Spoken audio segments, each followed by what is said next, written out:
Howdy, everyone.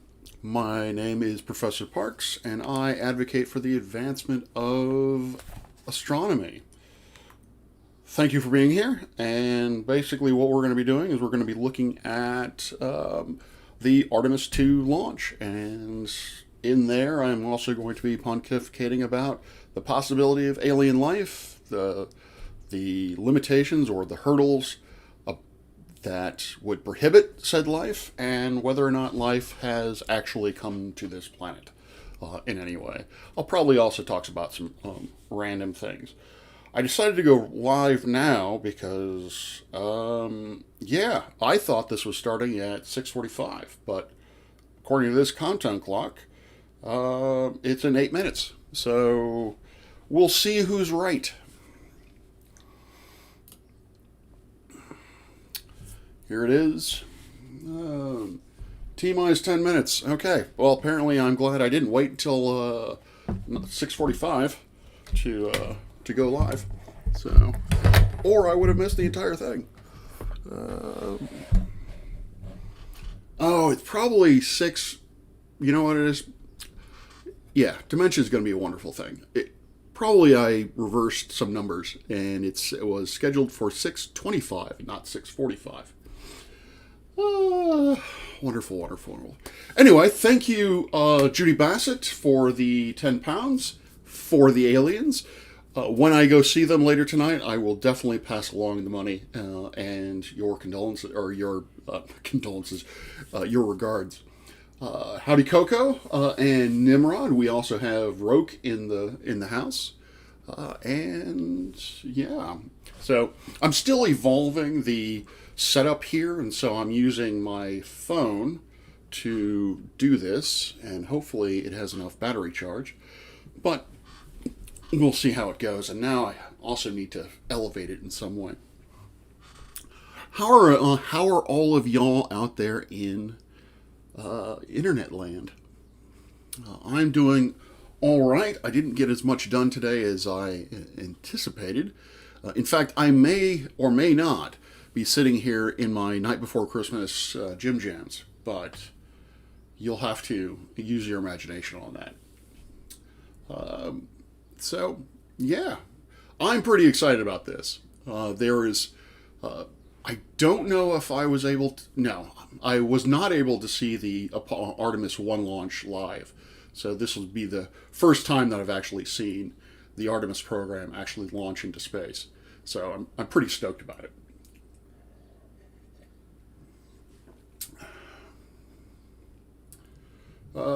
They're doing a hold. They're doing a hold to get a lot of work done and make sure that the small gremlins in the system are just that, gremlins. Well, according to my Artemis II Live countdown, there isn't a hold, or at least not one that has on there yet. It is now 5 minutes, 21 seconds until launch. So for folks who don't realize, Artemis 2 is going to be going around the moon. It is not, in fact, going to be putting boots on the ground of the moon as it had originally been envisioned on the drawing board. From my understanding, what happened was that there was some some gremlins, as it were, to work out with the lunar lander, and so they erred on the side of caution and decided to push back the landing on the moon to Artemis 3. And this is really just the trajectory is they're going to launch from Cape Canaveral and get into orbit. They're going to go, I believe, around twice. They're going to be doing system checks during this time because obviously if something were to fail during the early starts of or early phases of the mission, it is much easier to ditch and get back home safely around in Earth orbit as opposed to on the way to the moon. And so, and then once they've done that, and hopefully all of the checks work out, they're going to be traveling to the moon And I can never remember if the mission is going to be a week in total or if it's a week to get there. But some number of days later, they're going to go into orbit around the moon, go around the far side of the moon, and then come back towards the Earth. So I am very hopeful that we'll actually get to see the launch today. It appears as if the weather is excellent down in Florida, a state which I would not recommend you ever going to ever, unless you were there to see an Artemis II launch. I lived in Florida for 12 years. I do not have too many fond memories of that state. The only things I can be thankful about with the state are Tampa Bay Lightning, go Bolts, and certain experiences in college. And a few of those I probably shouldn't remember, considering the amount of drugs and alcohol I had consumed at that point. So, it's all good around here. Coco may or may not, in fact, be in her PJs as well. Let's see. NASA's channel is showing the big clock at T minus 10 minutes. They are going through things. Rose says, I lived in Florida. Same, yeah. Well, according to this may be lying. This may be lying, of course. It says that it's the Artemis 2.live, and the mission the clock is now at 2 minutes, 18 seconds, which I doubt, because at this point, I suspect I would be seeing some kind of outgassing from the rocket. So let me see if I can find an official NASA countdown clock. Let's see. How about this? No. Don't care.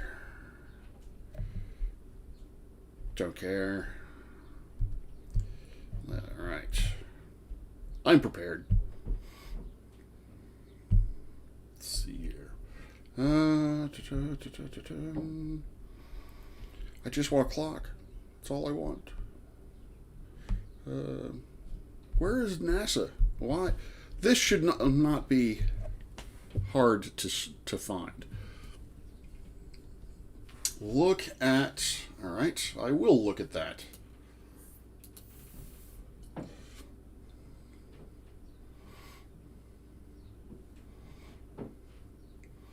Oh, there it is. All right, well then, how about we do this? I'm going to mute this dude. I don't know if y'all can hear him, but I can, and he's annoying.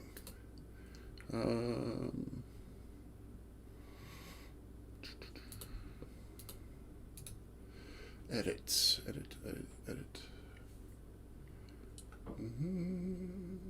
No. How about this? Aha. I will do it here. Because this one seems to actually have multiple cameras. Paste. Aha! Okay. Rock on. Kill the white man. Let's see here. What do we got? Discord. Okay. Thank you, Nimrod, for sharing that. This definitely seems like a much better view. And again, I think I just heard somebody. I thought I had muted the damn thing. Watching on TV, a local news station network is covering. Awesome. Yeah. All right. Let's.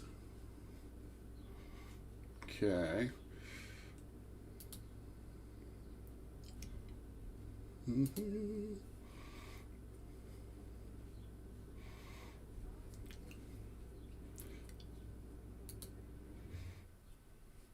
Can you all hear that?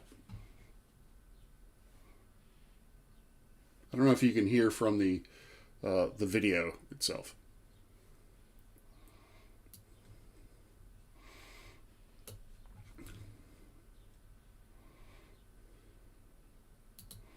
Hmm.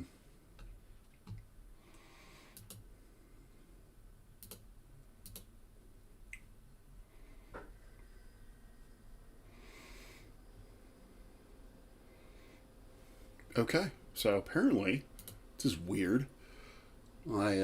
It's muted on my end. The video is muted on my end, but it is not muted in my headphones. So, which is bizarre. Okay. Anyway, back to my stream. All right. Clock apparently is resuming. Woo! That's what I mean by the outgassing is I am not a rocket scientist, so I have no idea what's actually mechanically going on here, but I've seen enough launches to know that gas comes out of the rockets before they start.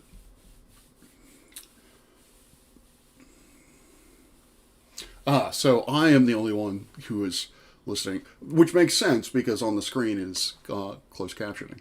So I may just take my headphones off. Although then I could actually find or listen to them and figure out what's actually going on.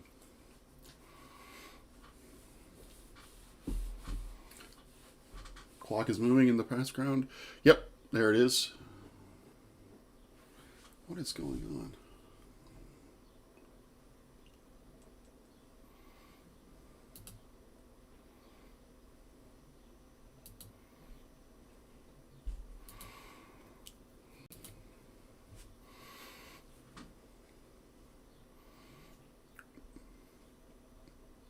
Okay. This is weird because I'm looking at my OBS and it's showing the clock. I'm looking at YouTube and it's showing me a different screen. So I'm wondering whether or not YouTube is not updating.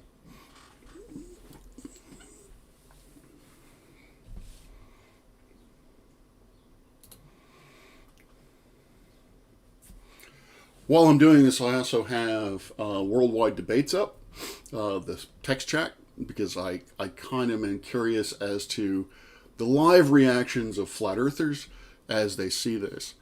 I thought maybe I should go over to EA, but I didn't really see a whole lot of good interest on this. Mm-hmm. Woo!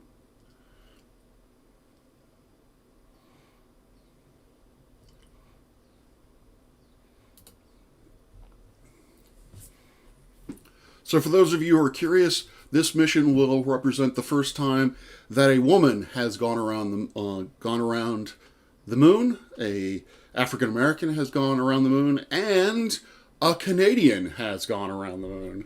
So go Canada.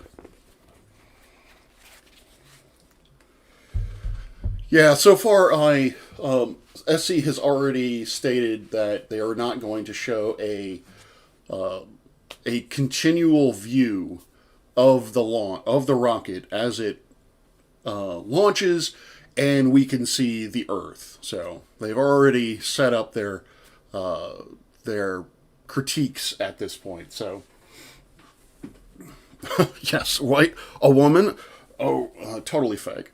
I'm actually surprised that EA and Worldwide Debates hasn't actually latched on to that. That the crew is woke because, you know, not only having a woman and a black man, but also having a Canadian. I mean, diversity is one thing, but that's stretching it. So I'm actually surprised that there hasn't been as much hubbub about that on the Flat Earth servers as I would have expected. Because as I'm learning, the misogyny on the Flat Earth servers is ramping up as opposed to going down, which is not making me very happy of late. Oh, look, people. I remember last time I saw a launch like this was sadly Challenger. The shuttle mission. I was playing hooky from school, and I was laying on the laying on the couch pretending to be sick while my dad was watching on. And I remember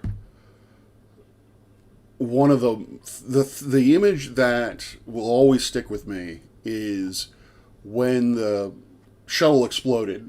They shifted the camera to Krista McAuliffe's parents, and obviously they didn't know what was going on. All they saw was, something major happening, and so they were applauding. And so it's always stuck with me that Krista McAuliffe's parents were applauding as she died. So, not to be morbid or anything.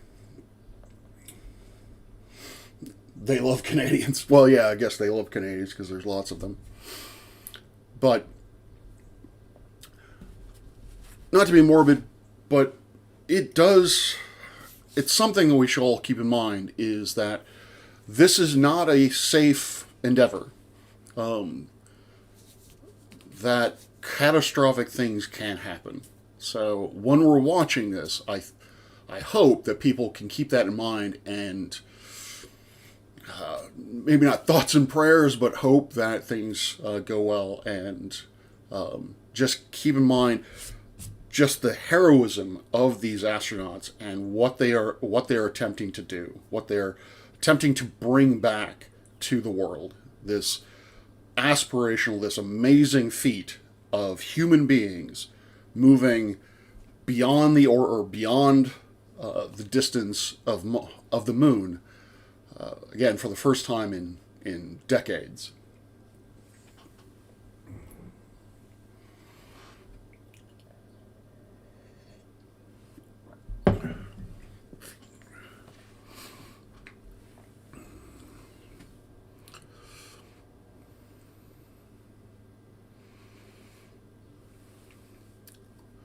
After the launch, I'm going to be talking about something that a friend of mine, Adam, on my Discord, he showed me a blue sky conversation from a woman. I'm presumably an astronomer. I don't actually recognize her, but she had some thoughts on how this mission was being communicated to the public, and I have some thoughts on her critique of that. So that is definitely something I'm going to be talking about later. But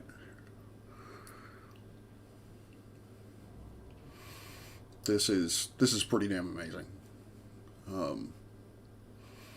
For me, NASA has, with the cynicism of the space race and with SpaceX, which apparently is now going to become a private or publicly owned company or is going public, all the cynicism surrounding that, NASA is always going to be aspirational to me. When I look at NASA, I feel inspired. I feel excited about and that looks like R2D2. Sorry. I just feel excited about the future of just space travel, the future of scientific progression of knowledge. And so, I don't know.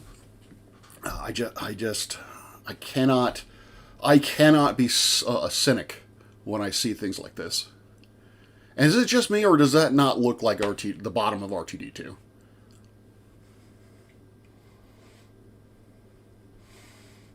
It's a pity they're not showing an uncut video from start to space.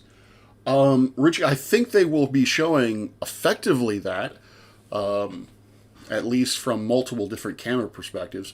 They're not going to stick on one camera because I think that would just be boring from a television production standpoint.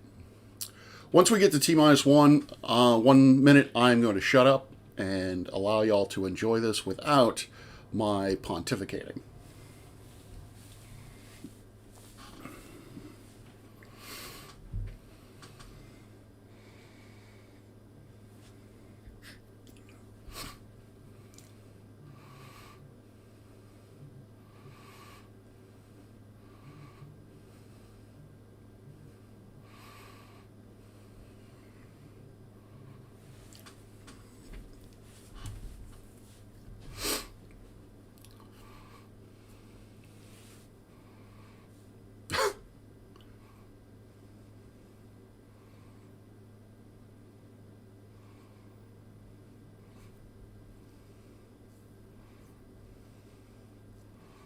So apparently, the announcer, sorry, I am going to talk during this. The announcer just told me that the rocket doesn't know when t equals 0 is. Apparently, it has its own internal countdown system.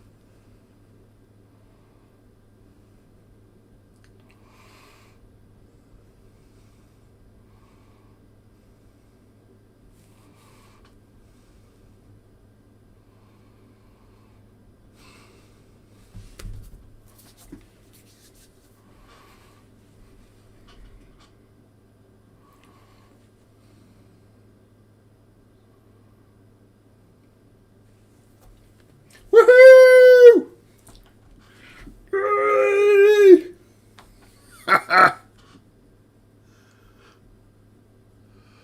God, that's awesome. Jesus.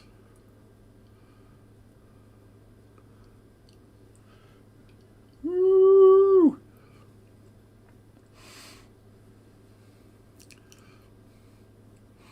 Oh, the flat earthers are going to have a lot to discuss tonight.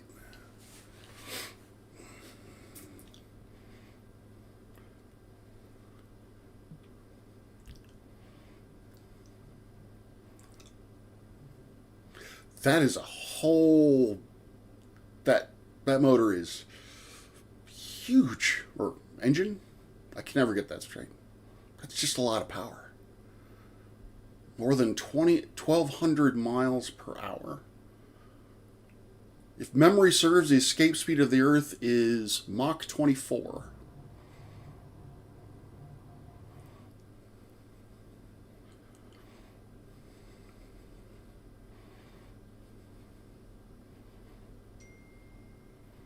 This is awesome.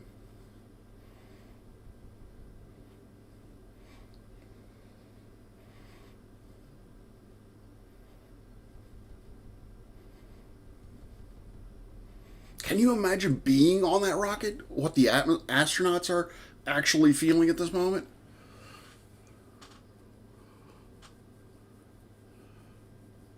Traveling at more than 2,600 miles per hour?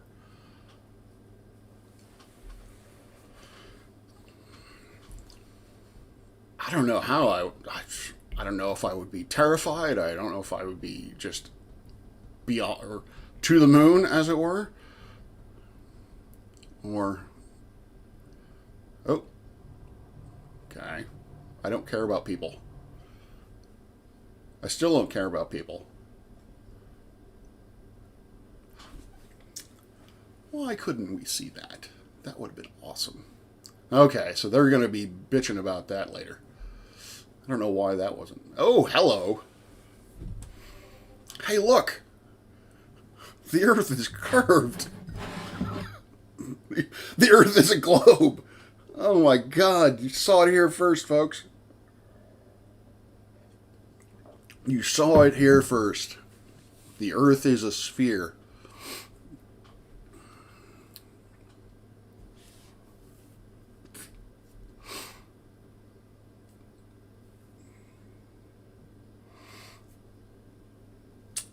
Coco, like I said, I have the time frame of a week. So I don't know. Well, I'll Google that for you.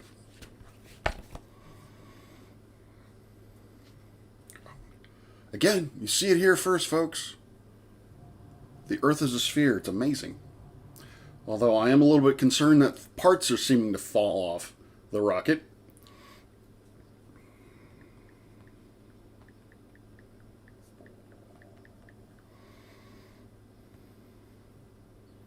The Artemis 2 mission is designed to last approximately 10 days.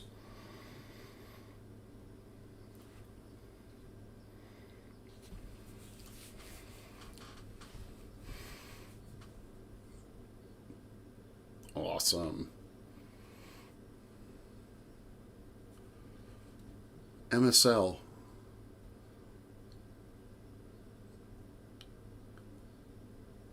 Oh, mean sea level.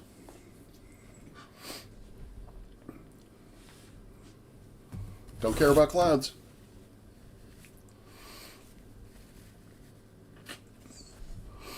So, approaching 47,000, presumably feet above mean sea level. See, this is just wrong.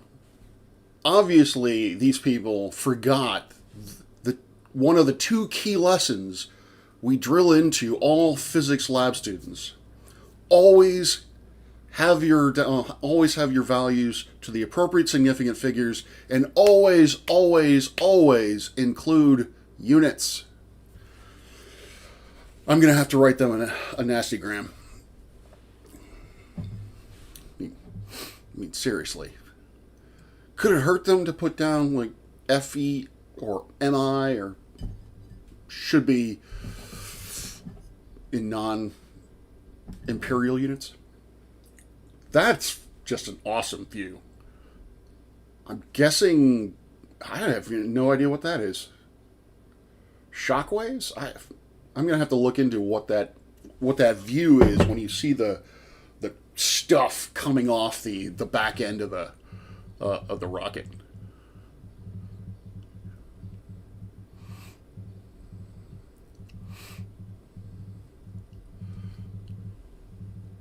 Four good engines.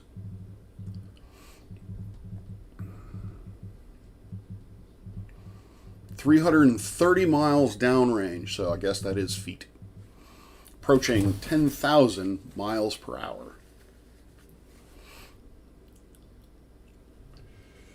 Look how wide the plume got because of the lack of that's the view that I love.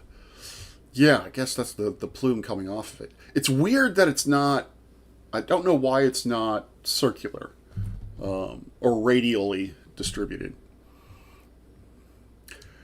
And for those of you who are watching, this is CGI.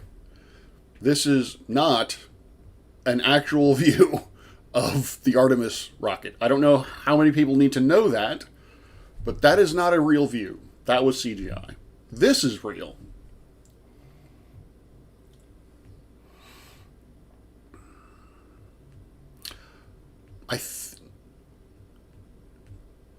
I think the white that is coming off, again, I think, and I will need to research this, but I think that is essentially the atmosphere, the shock, I guess, from the rocket thruster hitting the atmosphere.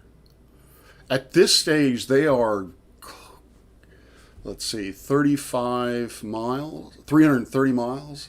They are clearly in the thermosphere. So there basically is no atmosphere at this point, or at least there's nothing what anyone would consider a considerable atmosphere.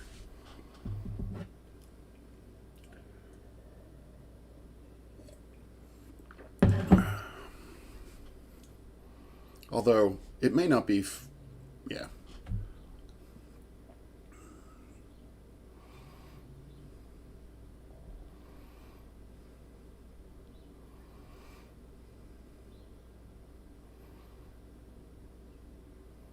That's got to be some kind of camera effect. But it sure is pretty. I think I now have my new desktop image. Again, not real, CGI. I just want to be as honest with people as I possibly can. They have not flown an extra camera along with the rocket, even though that's exactly what Dan the Waterman wants them to do.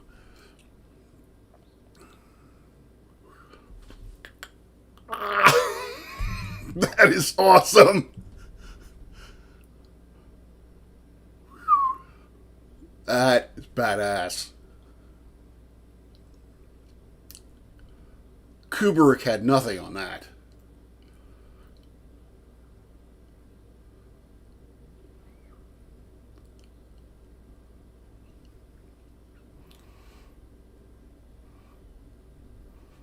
Guessing that's IR.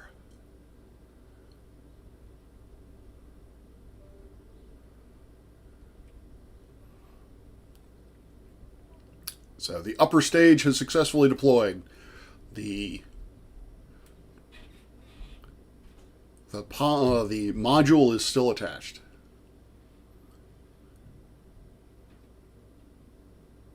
How awesome is this?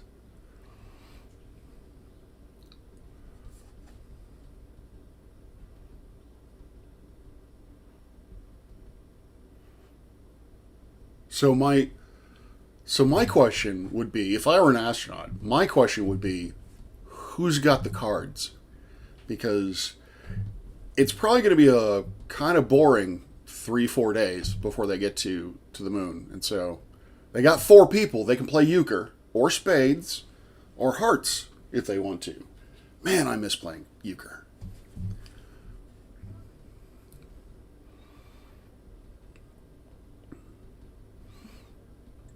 Awesome. All right, so shockwaves from the engines, burning gas, and nothing else to interact with. I'm no expert, but yeah, Nimrod. That would be my naive guess. I think they will check to see male or female. See what's going on worldwide debates. Oh well, so they're not doing much. Let's go over to EA.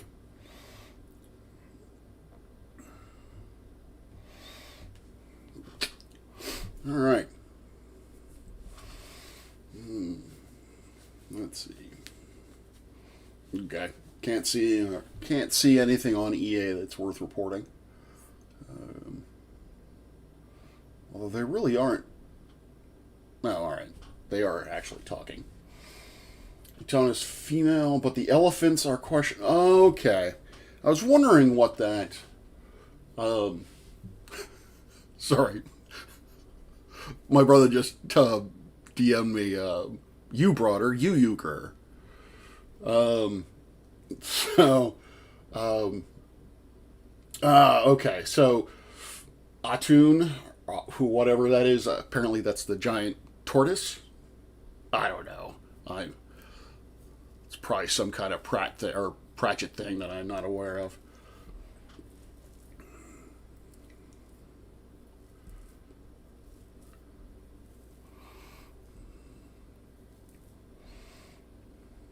Out to the grocery store.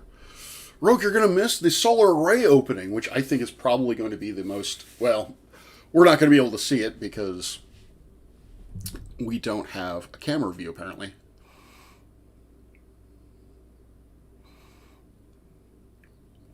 Why?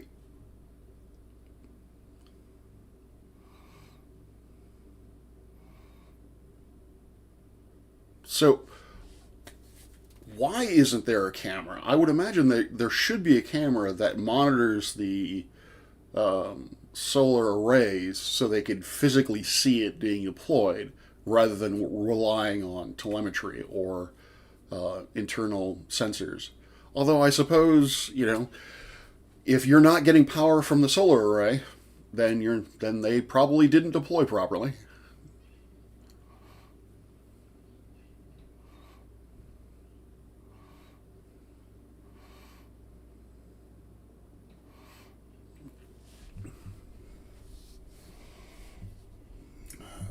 To the grocery store.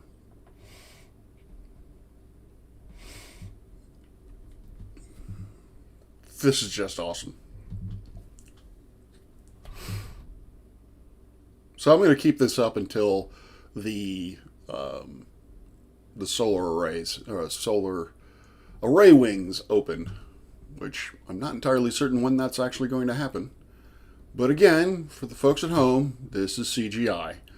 There is no way there is a camera that is traveling at the same rate as this capsule as it is passing in through space. There we go. That's gorgeous. Oh my god. That's an amazing view. What? Go back to the. All right. Whoever the director is of this broadcast sucks. They need to be fired. I mean, you got a view like that, and what we're stuck with, this, like.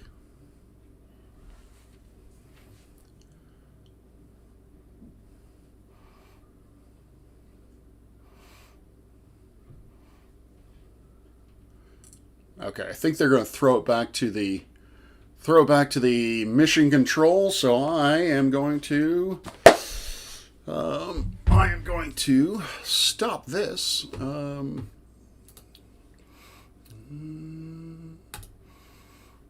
All right.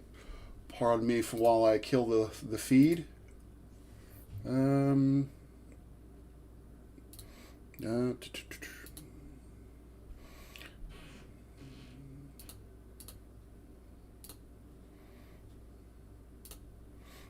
Excellent. Now I don't have astronauts talking in my ear. So, okay. Yay! Awesome! Bad connection, didn't pay the space Wi-Fi bill. I don't know. I did the Irish install it? Is it Irish Wi-Fi?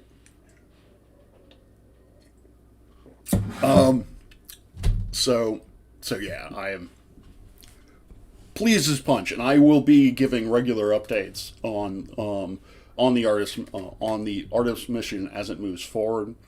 I'm gonna see whether or not there is an actual live feed. I know someone on EA or somewhere had asked the question of whether or not there's going to be a continuous feed of Artemis 2 throughout the mission. I would imagine there would be, since there are continuous feeds of the ISS, but who knows? Maybe there's a weight issue. Maybe they don't have the weight to spare for such frivolities as frivolities. It's a word now. Frivolities as cameras. So, but then again, I would imagine they would need cameras to look at the moon. So yeah. Oh, something went wrong. Okay. Can't see the chat anymore. I can now. All systems go. Awesome. I'm going to look to see if there is, and if there is, then I will definitely be using that as a backdrop. Solar array might be a while. So yeah, again, I will be giving regular updates on this and letting folks know about any particular developments. I don't know if I'm going to do it through shorts, through vids, or through lives. I would like to go live, but we'll see how things progress. But there's no way to overstate the importance of this mission in terms of progressing humanity out into space, out into our future mission to habitate the moon, explore the moon's surface, exploit its resources, that sort of thing. So this is, I believe, we're not going to have another Apollo situation. I do not believe that the funding is really going to dry up. Well, for one thing, the Apollo missions at the time, NASA was getting, its funding was 4% of the GDP. Last I checked, NASA funding is still currently around the 0.4% GDP. So we're not nearly spending as much money on the Artemis program as we did on Apollo. So I don't think we're going to see funding cuts as a motivation for this. The Trump administration seems to be on board with this. And I can only imagine that the next few administrations are also going to be on board with continuing this moving forward, unless something catastrophic were to happen. At that point, I think Congress will lose its will and will cut the program. But around the rug. Sorry, I'm just checking out EA. Nothing overly important there. So this isn't like the 60s where we had the space race, or at least it's not analogous. Is it a space race? I don't know. I had the privilege of hearing the curator of the Apollo collection at the Smithsonian speak. She gave a talk at the university, and I think I actually recorded it, and I think it's on my channel somewhere. Her name was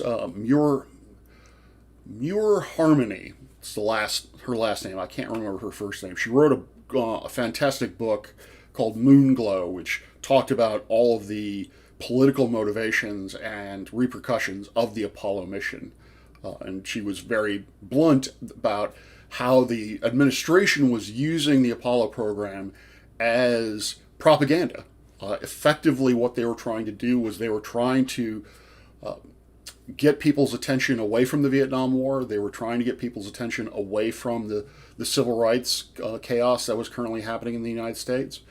So that's what Nixon was. That's why Nixon was invested in this. And also, obviously, those damn Ruskies. We had to beat the Soviets, which is interesting. What I found to be interesting there was their tactic. The tactic they had for this, and I think why the Apollo program is far more recognizable than the Soviet program, aside from the fact that we actually got to the moon, is with the Apollo program, we were apparently completely transparent with the technology. We brought the capsule along, we opened it up, anybody could look at it.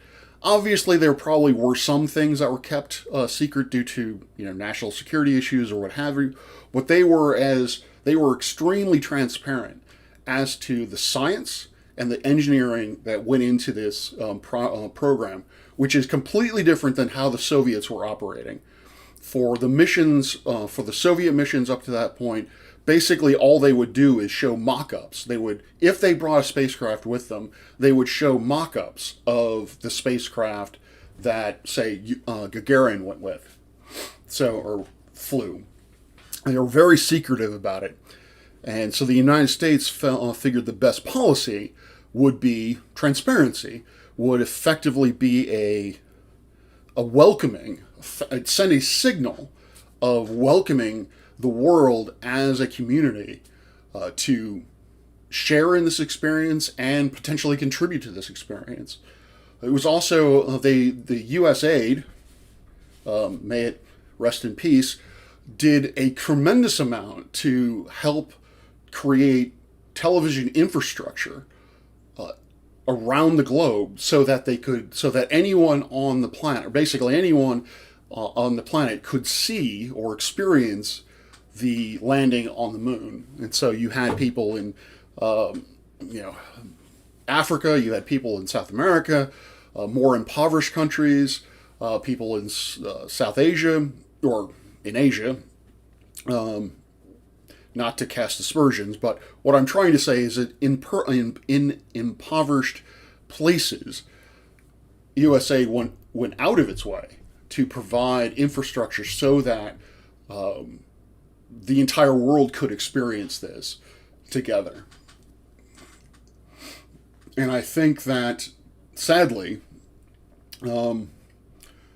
we've kind of lost that. I think the current administration has lost. Current administration is no longer interested in a truly collaborative effort. They are no longer interested in that sort of agenda. Now, again, say what you will, the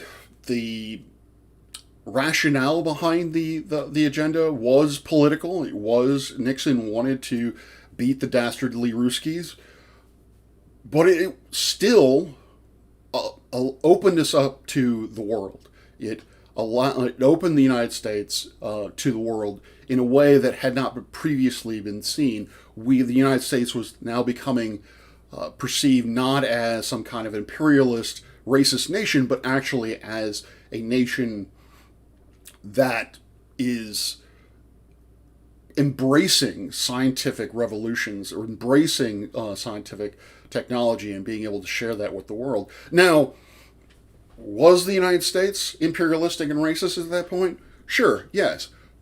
Two things can be true at the same time. But for the Apollo mission, for the NASA mission, that is what their primary goal was, to, aside from the obvious achievements, was an aspirational one, was an inspirational one, was to invite people to participate in a once-in-a-lifetime event. Now, in the current space race, we have, obviously, it's a lot more complicated. We have more players involved. We still only really have one significant sort of competitor in terms of the capability of putting boots on the ground with the moon, and that would be China. But Russia, assuming that it can concentrate anything other than conquering the Ukraine, Russia, from my understanding, is not too far behind them technologically speaking. India has already successfully landed a rover, or lander, sorry. Oh, I think there was also a rover, sorry. A rover on the lunar surface at the South Pole. So India definitely is in the sort of running when it comes to getting boots on the ground on the moon. And then, of course, you have commercial interests. You have SpaceX, primarily at this stage. So it's no longer a national dynamic. It's no longer, U.S. versus Soviets. Now we have U.S. and its current allies competing against the China and potentially Russia. I don't know how India is going to fit into that. My expertise is not global politics, but I know enough when talking about this to understand that where things lie generally in terms of the allegiances and all that.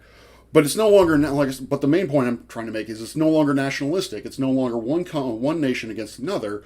It is, or competing with another. It's also national interest in competition with corporate interests, which is, I've said this before. I've gone on sort of tirades before about the fact that there still is not nearly enough talk about how the U.S. government is going to deal with commercial entities like SpaceX. When it comes to satellite technology, it's really the Wild West. There are not a lot of regulations for how satellites can or not a lot of regulations governing how satellites can act in space. There are not a lot of regulations that deal with what happens if the satellite were to die. Who is responsible for a dead satellite that is now simply in orbit, doing nothing, and potentially degrading in its orbit? And on kind of following that, there is no regulations. There are nothing to really talk about that deals with the implication or the repercussions of what happens when a satellite should happen to deorbit and impact the ground. Now, the chances of it hitting a highly populated area probably very small, simply due to the fact that the majority of the surface of the Earth is not inhabited, primarily because of oceans. But you have the Amazon, the Gobi Desert, the Sahara, so there are not a lot of people in those areas. So the chances of it hitting a population center are very slim. However, there's still if it hits someone's sovereign territory and destroys something or potentially dumps hazardous waste, only if the satellite is powered through some kind of nuclear device, there are no recourses, from my understanding, for the government of that country to hold the government who launched the satellite into orbit. I don't even think there is much in terms of liability for, say, SpaceX. If one of Elon's rockets were to launch and go nuts and then blow up Tampa, I would be sad because I would be sad because I know people in Tampa that I would rather not blow up. But let's go with Miami.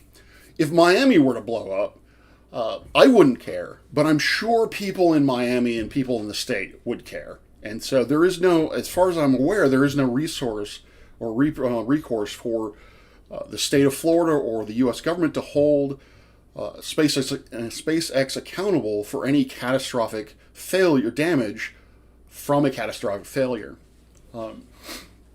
And this is just simply satellite technology. Now we're talking about um, we're talking about going to the moon. All of the people, all of the entities I've mentioned, except maybe Russia, and possibly not India.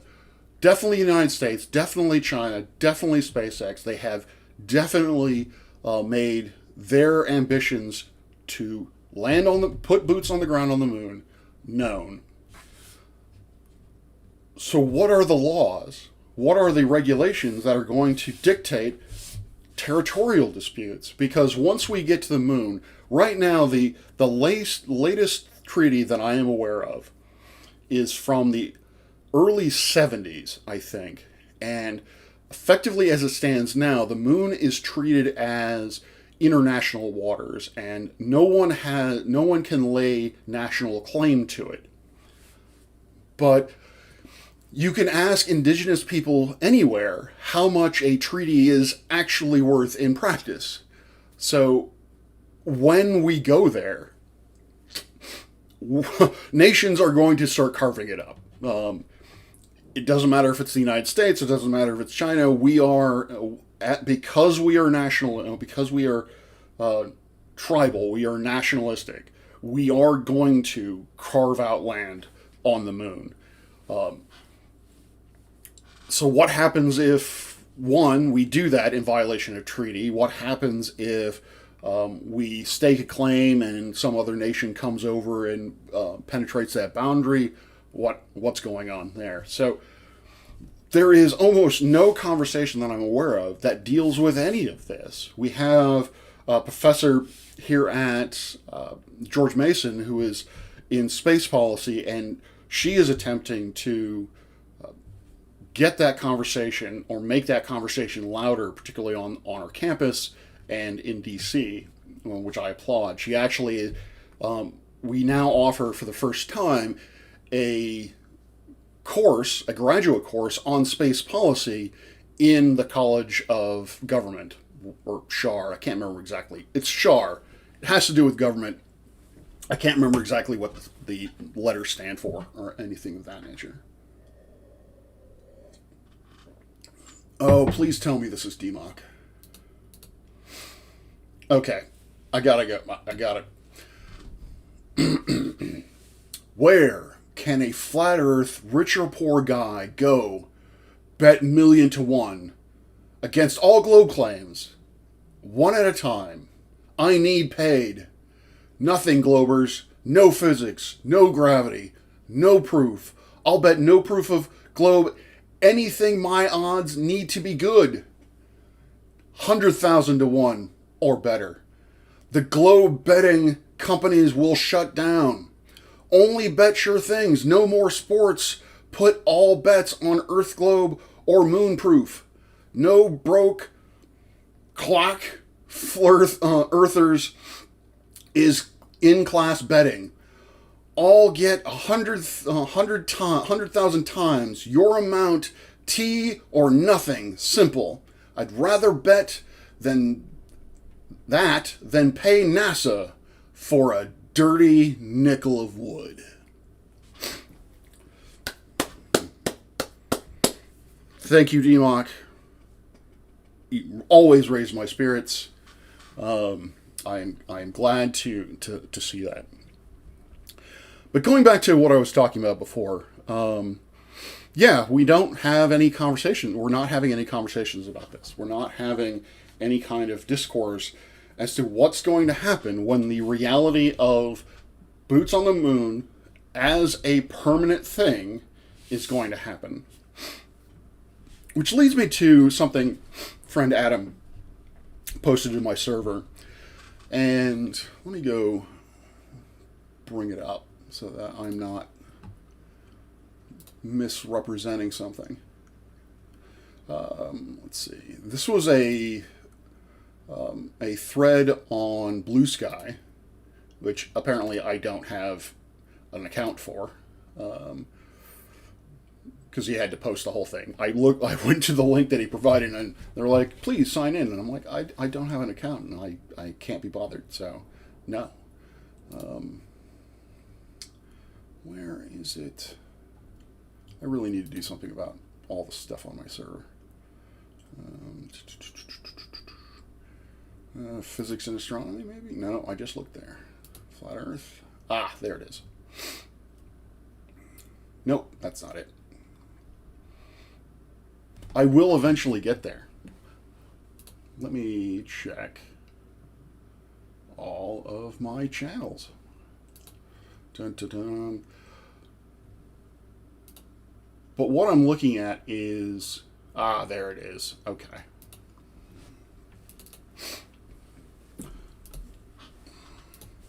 Okay.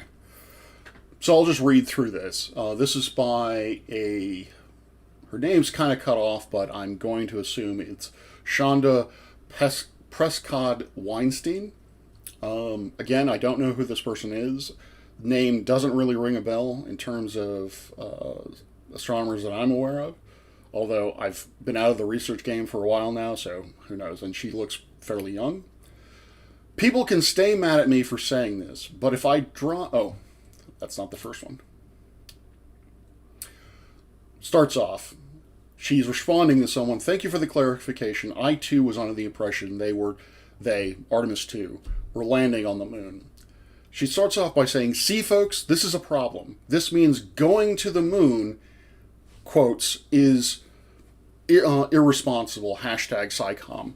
So obviously her problem here is with the narrative that Artemis II is going to the moon. I am with my friend Melodic on this in that given the distance away from them and the moon, Artemis and the moon to us, they're going to the moon.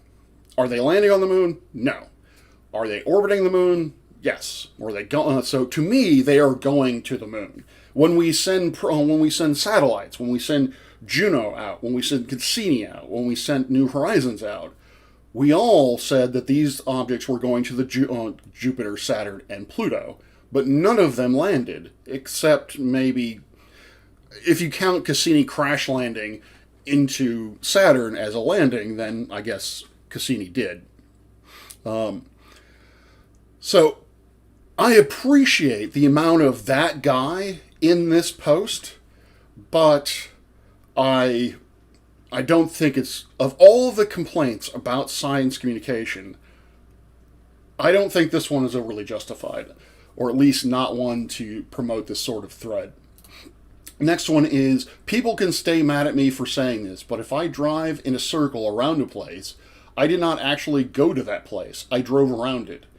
And it's an odd bit to say people are going to the moon. It's definitely propaganda. Don't participate. We don't need to lie about it. It's a flyby telescope emoji.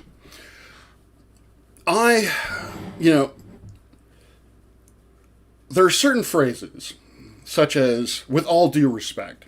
If you hear with all due respect, more than likely the thing that you are going to say afterward is not respectful.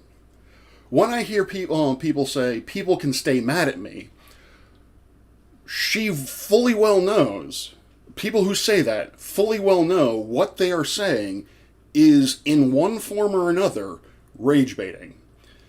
They are fully aware that what they are going to say is going to be incendiary in one form or another.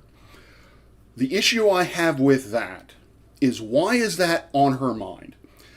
Just speak your mind. Just speak your truth. Basically, just say what you want to say without commenting on the meta of the situation. There's no reason for it, unless part of her is, I don't know, maybe not wants the reaction, but I don't know.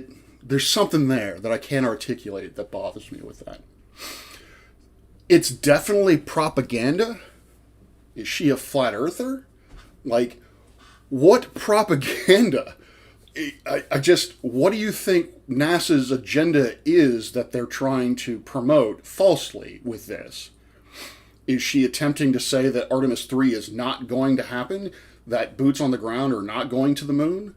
Or is a semantic argument, or what ultimately amounts to a semantic argument, a source or a cause for propaganda, or can be labeled as propaganda. She continues, we can say people are going to the moon when they are actually going to the moon, touching down, on the moon. Words mean things. Please do not contribute to the erosion of meaning. Yes, words do mean things. Words like propaganda, that means something. Having an argument by saying you're going to the moon when you mean you're flying by the moon or orbiting it does not hold up to the definition of propaganda. Propaganda has certain negative connotations, particularly when we're talking about science disinformation or misinformation on science. So yes, words mean things, but do we have to get into the semantics of it? I mean, I love being that guy, and again, I appreciate her for being that guy. But there are limits. There are hills that I will die on. This is definitely not one of them. Of all the things in science communication that I have an issue with, this is tangent to it, or adjacent to it, in the sense that what I feel that she is addressing is that they are sensationalizing this. They are stating something that isn't exactly true simply to get clicks in order to drum up interest. I don't see that really here. I don't see that in this because, as I was saying before, NASA, part of NASA's job is to be aspirational. Hell, it's in its motto. So, trying to get people inspired, trying to get people excited about NASA, about the NASA missions, I think is warranted. And saying we're going to the moon because we're orbiting rather than touching down is not misinformation to the point of leading people astray. It's not trying to tell people aliens exist. It's not trying to say that we are but one of many universes. You know, all things that I personally have a problem with in terms of science communication. Yes, words have meaning. Science communication needs to learn the value of nuance. They need to be able to express themselves very quickly by saying, we are going to the moon, setting up Artemis III, which will ultimately land on the moon. I think that's very very reasonable. She continues, scientists of all people should not need to be convinced that accuracy in our language is important. That convincing people that a flyby is the same thing as a visit is odd. I don't think that's what they're trying to do. I think you are reading something into this that is not there. Again, your choice of the word propaganda to me is problematic. We should also be honest that the intention behind this mission is new Cold War plus commercialization / militarization of space. That is a significantly pessimistic, cynical point of view, and I would say, again, is also problematic. Are these things true? Is what she is saying true? Yes. As I just mentioned, this is I don't know about the Cold War business, but it is definitely a new space race. And through this process, or through all of this, we're going to see increased commercialization. And unfortunately, we're going to see increased militarization. But to basically use that as a cudgel to somehow diminish the importance of this or diminish the positive aspects of this is not doing a favor to the community that she wants to protect, or at least she wants to communicate with. And to be clear, scientists or science communicators are rarely scientists. The journalists that I see on websites and in podcasts or whatever, they're rarely scientists. There are a few. Michelle Fowler. Actually, I don't even know if Michelle Fowler is I think she's an engineer. Same diff. Dr. Becky, also a scientist. There's probably a couple others that I can think of, but primarily most of them are journalists. So I'm going to be that guy. Scientists of all people. The problem isn't exactly with scientists. The problem is with journalists. So, and just to fit on the last point of that, as I've just said, perhaps not in a sound bitey sort of way, not in a concise way, is these are conversations we need to have. Missions like Artemis are profound in that they are showing the capabilities of what humanity is capable of. They are showing the capabilities of humanity from a technological standpoint and from a aspirational standpoint. I know I keep using that word, but I don't think of anything more appropriate. That we are aspiring to get to explore physically, in person, explore realms, explore parts of the universe that we had not really explored all that sufficiently, that we touched upon, but that frontier is still massive. That is important, and that does need to be highlighted. But it also does need to be highlighted that there are real consequential conversations that need to be made. And what I mean by consequential is there are aspects of this that the general public the repercussions of them are going to affect the general public in one form or another. Generally speaking, it's going to be economic. As we've seen now, any sort of war is going to affect the world economy, and which is going to affect our pocketbooks. Maybe not as much as what's going on right now, but hopefully you get the idea. Next, we should be suspicious of any time agencies led by Trump goons try to get us to be flexible about the meanings of words, yes, even NASA. Okay. I am not a fan of Mr. Trump. I personally think the man is morally repugnant. I think the man is a criminal. He may, in fact, at this point be a war criminal. Do I believe that he needs to be impeached, taken out of office, and put in jail? Yes. Do I think that his administration is causing significant damage to the democratic infrastructure of this country? Oh, yes. But there are limits to what I am going to accuse the administration of. We should be suspicious of agencies led by Trump goons.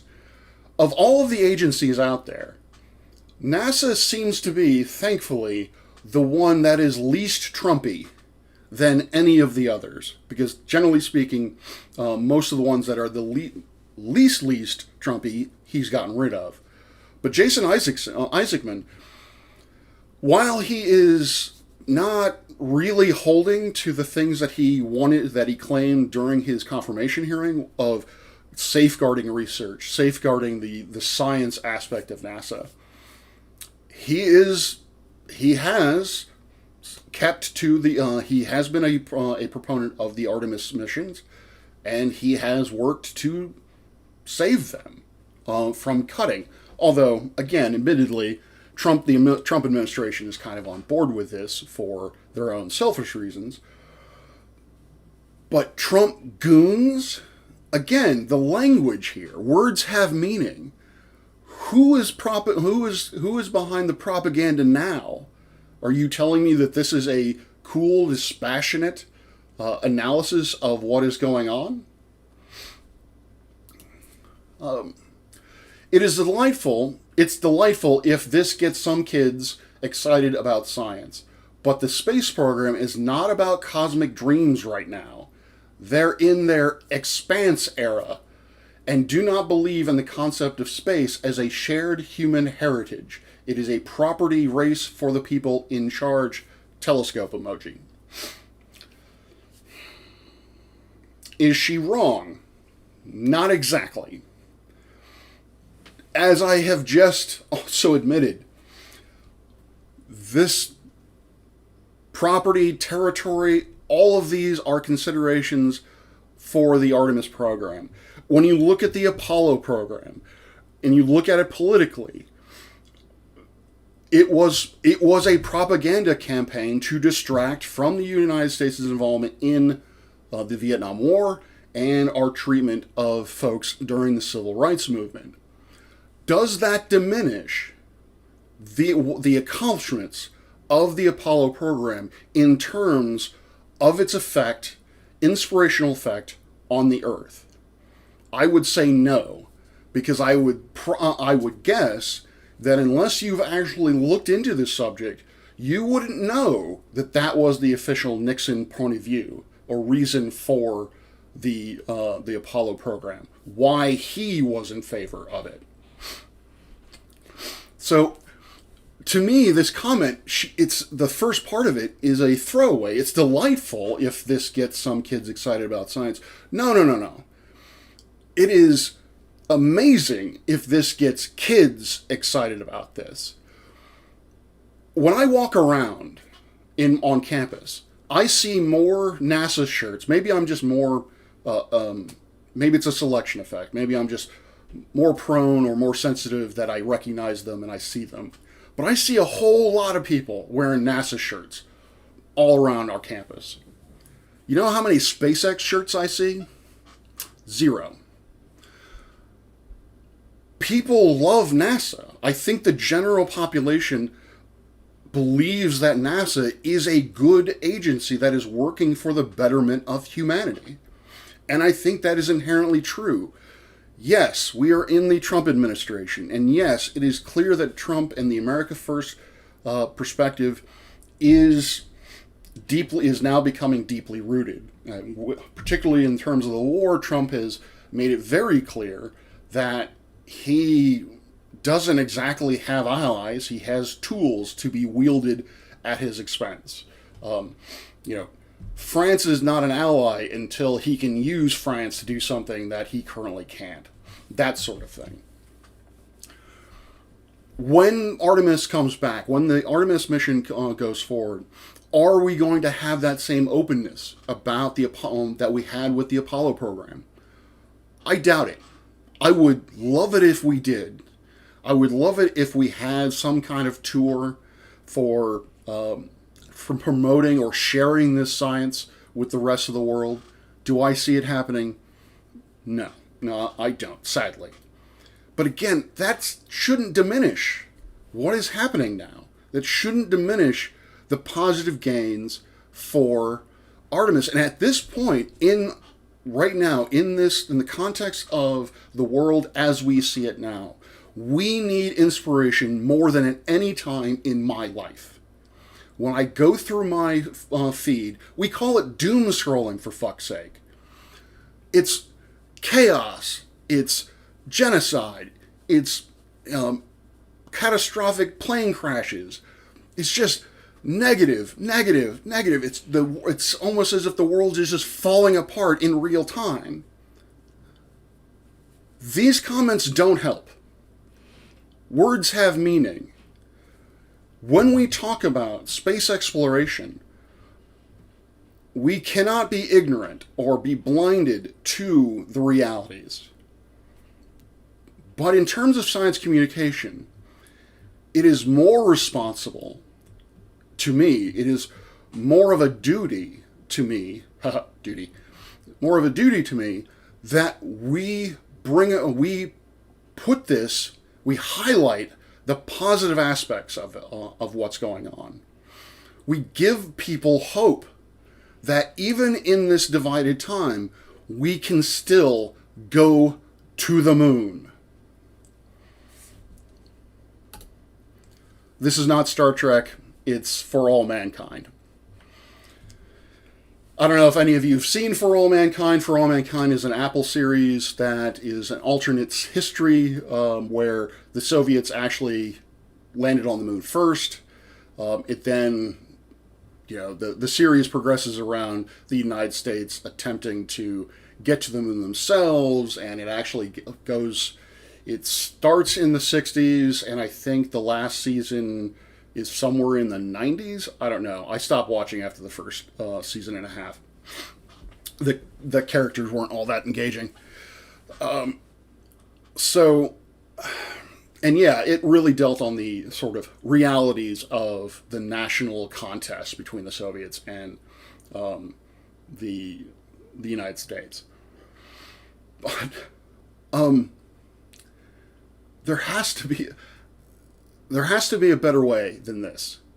There has to be a better hill for this sermon. There needs to be a better mount for this sermon. This does not need to be on the heels of the Artemis launch. Choose something else. Science communication fucks up a lot. There are plenty of opportunities to make this sort of point. I think in less problematic language, but there are plenty of ways to do this. But to tack this on to someone's innocent misunderstanding that going to the moon means going around the moon as opposed to landing on the moon, I don't know what to tell you. Also, if the person was truly that interested, it doesn't take a whole lot of Googling to find out what Artemis II is actually doing. It's not as if this is a deeply held secret or buried somewhere on a NASA website. If you Google what is the Artemis II mission, the AI will clearly tell you. It's one of the few instances where the AI is not wrong. So, again, why? Why do this? Why talk about this? It strikes me that it isn't NASA who has the agenda. It's not NASA who is putting forward propaganda. It's this person. Finally, actually landing on the moon requires a lot of additional difficult steps on top of the already challenging mission of flying that distance in space. It's not a bad thing to say that's not what's happening here. This is a test run. That's exactly what is happening here. She seems to be ignoring the entire Artemis project in its entirety. The Artemis mission is adopting a similar view as the Apollo missions. If you look at the Apollo missions, every mission was a test run. Every mission was designed to test one link in the chain that would link us to the moon. And did it take a while? Yes. Were some of these missions could they have been folded onto another mission? Yes. But NASA at the time decided not to do that because they learned their lesson from Apollo 1, where unfortunately 3 astronauts lost their lives. Fucking take it slowly. Make sure everything works. Every step works. Every step does not fail when you attempt it. With the Artemis program, they bit off more than they could chew. They decided that they were going to put in 2 separate missions. So to remind you, Apollo 11, one of them, the mission prior to Apollo 11, I guess it was Apollo 10, didn't land on the moon. It went around. And then Apollo 11 put boots on the ground. So, hopefully I'm not wrong on that. But that is the memory of my things. But with this, they originally wanted to land on the moon, correct? But they found out that they were jumping the gun a little bit. They found out that they could not engineer the lander to the safety, to the satisfaction that we are as sure as we can be, that we would not have a catastrophic fail, that human lives would not be lost in the landing of the moon. So they wisely chose to put it onto Artemis 3. Artemis 3 is going to take this farther. Artemis 3 was initially going to, I believe, put essentially the first infrastructure on planning a lunar habitat. I think that's going to be pushed back. But if you look at the Artemis program as a whole, it's analogous to Apollo in that each of the missions prior to that particular step are test runs. So Apollo 11 wasn't the, I don't know how to say this. This is irritating. This is becoming irritating as fuck. I don't know. Every time I read this, I become more and more irritated. Because, again, I don't know if she's purposely missing the point. If she's purposefully trying to be negative about this so she can neg on the Trump administration. But with this, with Artemis, with the time that we live in, this is not right. We need hope. This does not give it to us. Is she wrong in what she is stating? Not exactly. And really, I would go so far as to say no. She has brought up very valid points. But again, there needs to be a different mount for this sermon, not on this. And again, if she's basically saying this is a test run, if she has to remind people this is a test run, she obviously does not fairly understand what the Artemis program is. Or probably more the case, is maybe her argument is that the science communication is not fully explaining or is not doing a good job explaining that this is a system of tests moving to an objective, which ultimately is a permanent habitation on the lunar surface.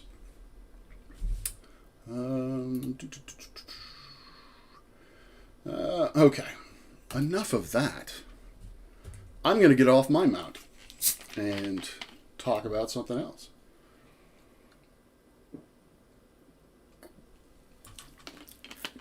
Pardon me, I'm going to turn the fan on.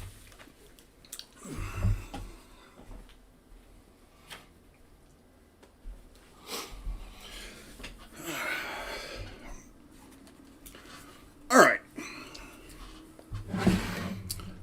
During this last half hour, let's see, Nimrod.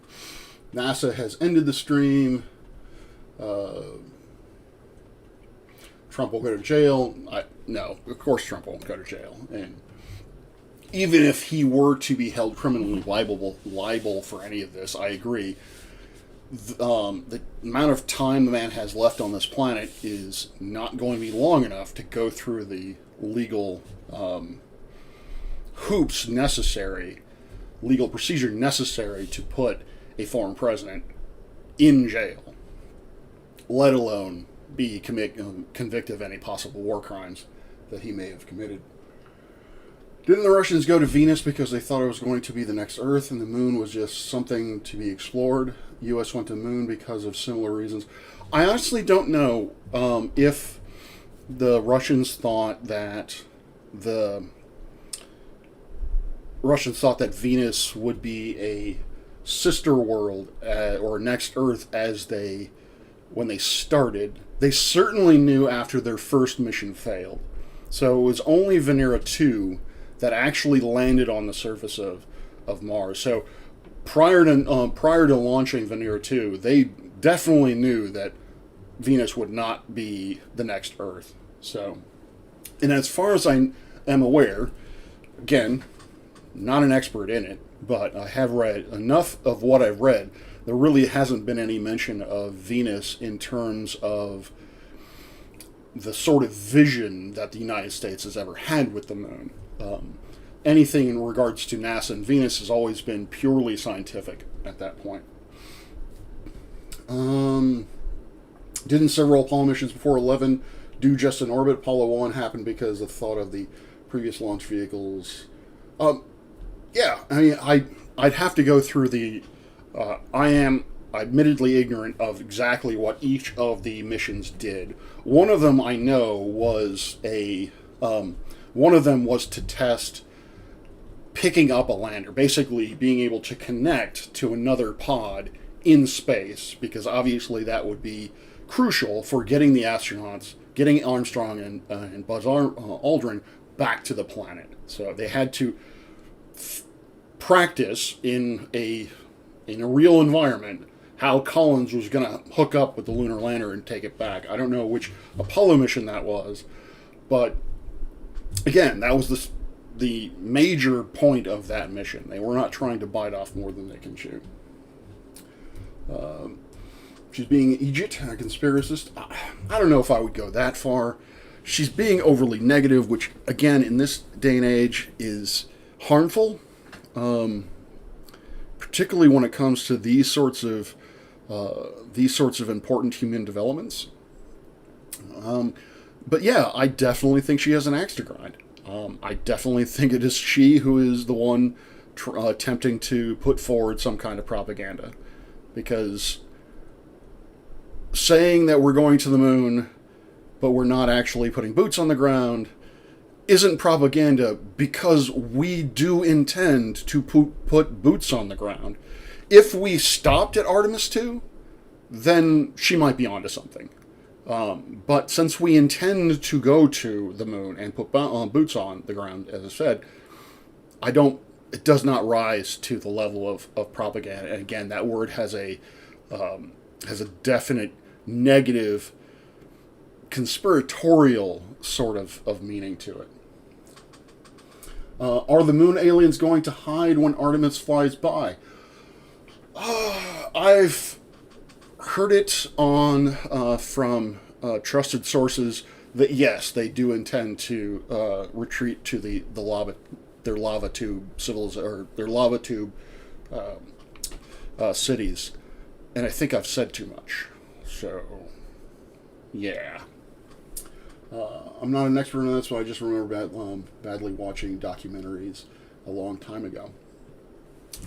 All right. Let's check in on our neighborly, or on what's going on with flat earthers. Oh! So, hold on. Let me see if I can put this up here.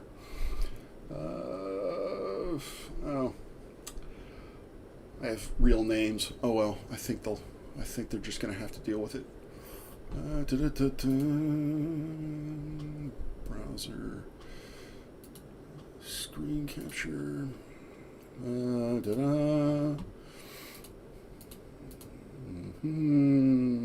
Discord, allow. Okay. What is going on with this? Can I go this way? What happens if I go this way? Oh, this is a video capture device. What if I go... fuck it. I'll just do this. So here we go. So, I've already made a joke about this particular image. This apparently is from a 1964 text that summarized the Apollo missions up until that point.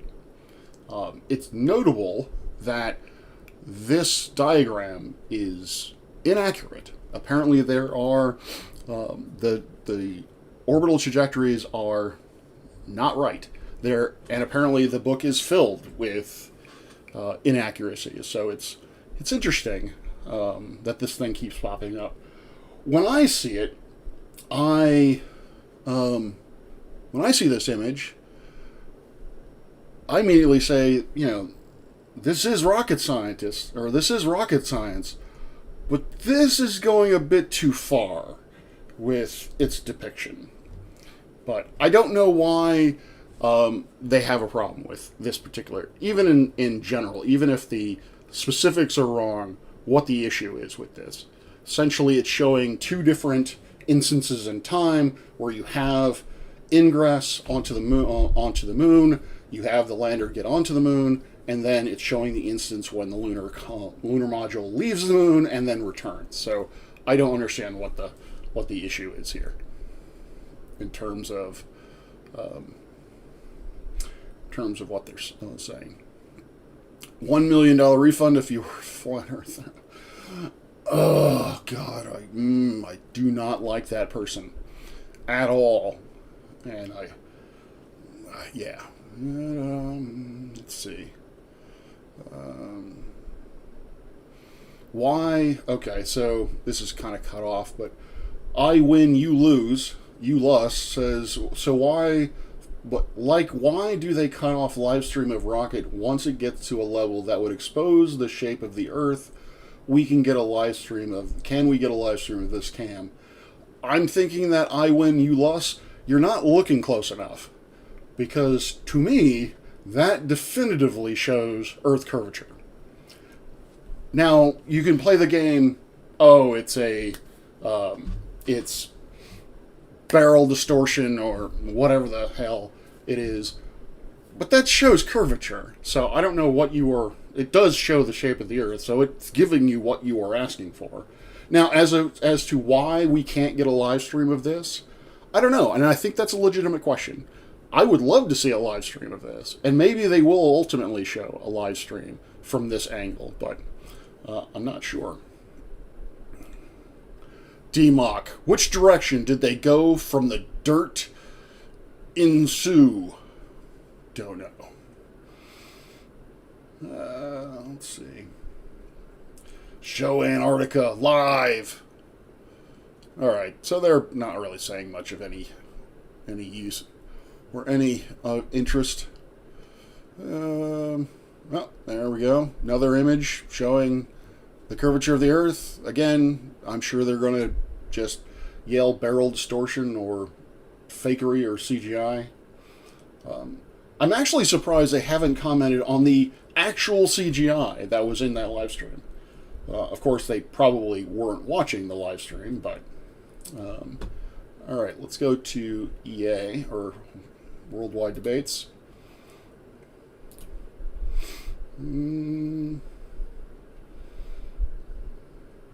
Yeah, this is pretty much just nothing. That's interesting. Apollo Crew 12 astronauts will be first to take cell phones to space. I hope that's true. That would be awesome. I hope that's true.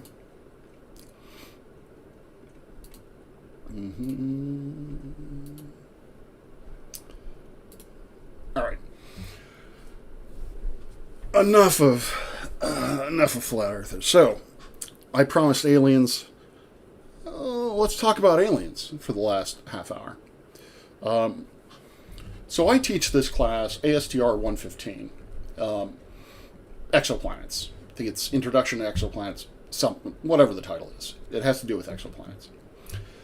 My most recent assignment was to the setup, and I need to be more specific about the setup. But the setup is that a narrowband radio transmission that is repeatable has been detected, and it is not an astrophysical phenomenon, or does not. This is where I need to be more specific in the language. It is not of known astrophysical origin. Is this, and then I forgot there was a second part of it, but regardless. Then I asked them, then there are four key questions. Is this a sign of extraterrestrial life? How do we confirm whether or not this is a extraterrestrial life, or if it is something if it is either an astrophysical phenomenon we don't know, or if it's a technical or engineering issue that we had not previously accounted for. What are the social implications, the cultural implications of what the cultural, social, societal implications of a detection of extraterrestrial life, and then lastly, what should the strategy be for moving forward in engaging the public, essentially, or rather, just what is our national response to this? One of the things that I noticed was they didn't quite get that they were coming from a national point of view, that they were supposed to be Americans talking about America. Because a lot of them were talking about global responses. Like, you're jumping the gun on that, I think, a little bit. Because, and I guess I'll start off there, is if we find some kind of evidence of, if we find a signal of this sort, and there is some possibility that it is aliens, for one, oh my god, if she had a problem with science communication now, she's going to have a problem with science communication if that happens, because people are going to go nuts. The journalists are rather going to go nuts in trying to find the best angle to get the most clicks out of this potential story. But the majority of the groups, when they talked about the preparedness or what is our response to this, really that's actually the most problematic, the thing I want to talk about most. The first thing about it was most of them were talking about global responses, and I'm sorry, there is no way that there is going to be a global response to a possible detection of alien life, because we do not have a global response for anything. The nations of this earth cannot agree on anything. So something as provocative as this, something that has such long-lasting social, political, and technological implications, yeah, no. It's not going to happen. So that I found to be curious. The other thing, and kind of this is along the lines of my railing against cynicism, is the majority, or if not all of them, their answer to this was either duck and cover, meaning hide, or invest heavily in weaponry. So I don't know if this is a cultural thing, if our society has promoted this idea, or if Ari Loeb has decided to, Loeb's theories on things, particularly with the interstellar comments, has colored our viewpoint. But it did seem as if these folks thought that any kind of communication with an alien life, with an actual alien species, will go badly for the United States, or for humanity. And I know that there is, I think it was Sagan, I can't remember, there was a popular scientist, his quote was something around the lines of, what will happen to humanity if aliens were to show up? Just ask the indigenous people when the Europeans showed up. That scientist was, again, of the opinion that, rightly so, this species of aliens, if they were to come here, this species of aliens would be technologically sophisticated and far more so than us. And so they would have, more than likely, have the upper hand in any sort of confrontation. But why do we assume that aliens suffer from the same problem of humans, of when we see territory, we must own it? Could these aliens possibly just be coming here because, it's cool? They like the beaches? They just kind of want to chill, smoke a doob, and hang out? Why is this not more of a consideration? Which I find problematic, because there was no optimism to this. And when I think of exoplanets, when I think of aliens, that's all I think about is optimism. I want us to find alien life. Most specifically, I want us to find extraterrestrial life, because I am a big proponent of diversity of thought. They are going to have a perspective on something, on things across the board, that we necessarily won't have. Well, we don't have in specific. Certain things may align, but they won't be perfectly the same. And so, just finding out that, gaining that other's perspective, is going to be monumentous. It thrills me to the bone. It tickles me pink, as it were, when I think about it, of the opportunities of doing that. What else is there? Also, and this goes beyond any kind of socio-economic or societal, anthropological point of view. Technologically speaking, if they got here, there are not a lot of ways for living beings to travel interstellar space. So if they got here, they are obviously using technology that we don't have. Or they know something about physics we don't, and that would be even more awesome if we figured it out. So, what is... probably can't handle a slagging. I also want to take I must have said this at some point. I also want to take this opportunity to say that we have a professor here at George Mason.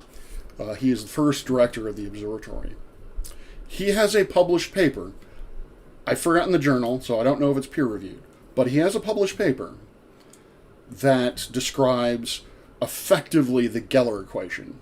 So you have the Drake equation. The Drake equation, which I'll return to, is a famous equation written by Frank Drake that tells you the number of civilizations in the galaxy that we can communicate with.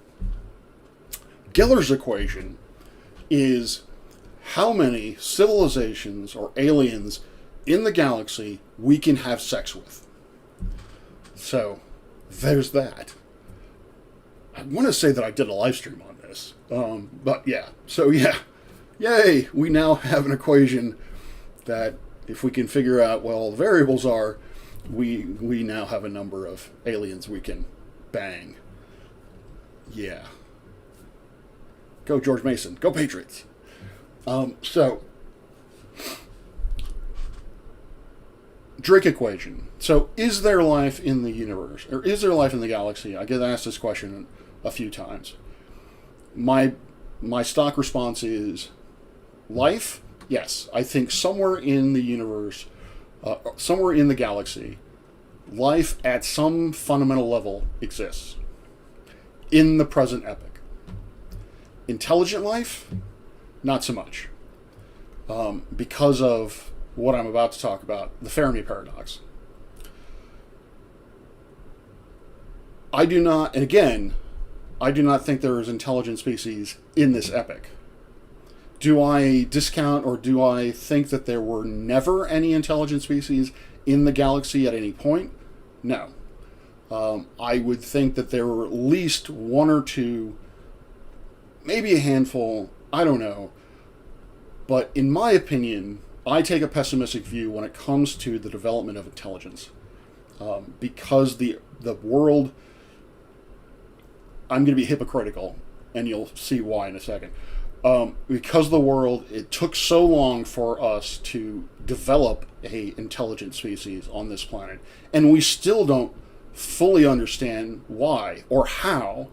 We certainly don't know how abiotic generate or whatever abiogenesis or biogenesis happened. Basically, non-living matter turns into living matter. We don't know how that process works. Or at least, I don't. Not a biologist.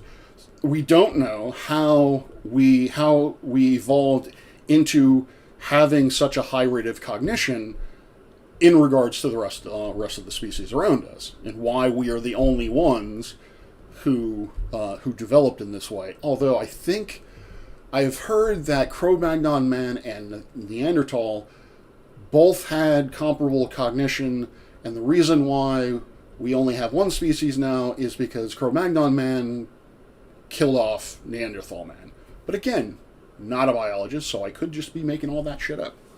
My point is, it's not very well understood. And it took 4 billion years, roughly speaking, for it to happen. It took a very stable, relatively stable platform for life to happen on this planet.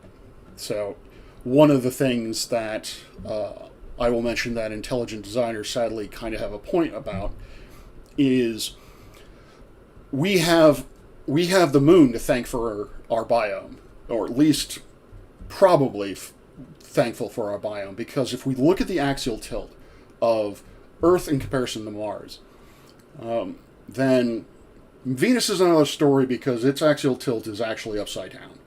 But if you look at the variance in the axial tilt of Earth and Mars, the Earth's axial tilt does not vary overly much. It varies by a few degrees over tens of thousands of years. Mars's orbital axial tilt varies by 60 degrees, from 0 to 60, over, I think, also hundreds of thousands of years. The axial tilt is where basically seasons come from, which dictate overall climate. If the axial tilt is variable over short geologic timeframes, then you're going to have drastic climate changes over the course of... you're going to have drastic climate changes, which is going to have drastic implications to the continued existence and evolution of life, particularly at higher levels. So, but, is that to say that it can't happen? Is it to say that life cannot evolve, and intelligent life cannot evolve on a world that has a highly variable axial tilt? How likely is it that we have an abnormal moon? In that, if you look at the ratio of mass between the moon and the Earth, it's larger than any other planetary with any other planetary pairing. Jupiter has the largest moons, but Ganymede in comparison to Jupiter is effectively negligible. So it's weird that we have one, and from a dynamical standpoint, it is unlikely that this would be reproduced, but again, we don't know.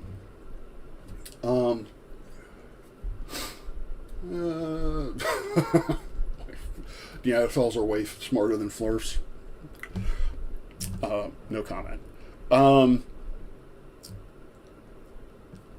So, that's my answer, is I do not believe that life currently exists because of the Fermi Paradox. Now, as I understand it, back in the 60s, Enrico Fermi was visiting Green Bank Observatory, and Frank Drake was on staff there, maybe the director there, but he and a couple others were having lunch, and I've been to that cafeteria a few times, and yeah, I geeked out because I have been in the location where the Fermi Paradox was first voiced, at least anecdotally. Enrico Fermi asked a very simple question. Why have we not detected them yet? The universe, or the galaxy, is roughly 100,000 light years across, meaning that the time it takes for an uninterrupted signal to get from one end of the galaxy to the other is 100,000 years. Human civilization has been around for about 50,000 years. Modern civilization has only been around for 60, I don't know. We'll say 1900 is the start of it. We've only really been around for about 125 years.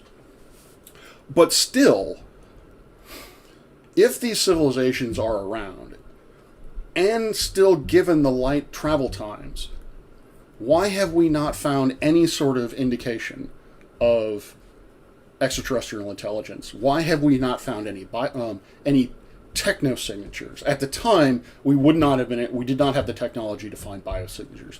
Biosignatures are indications of organic processes existing on a world.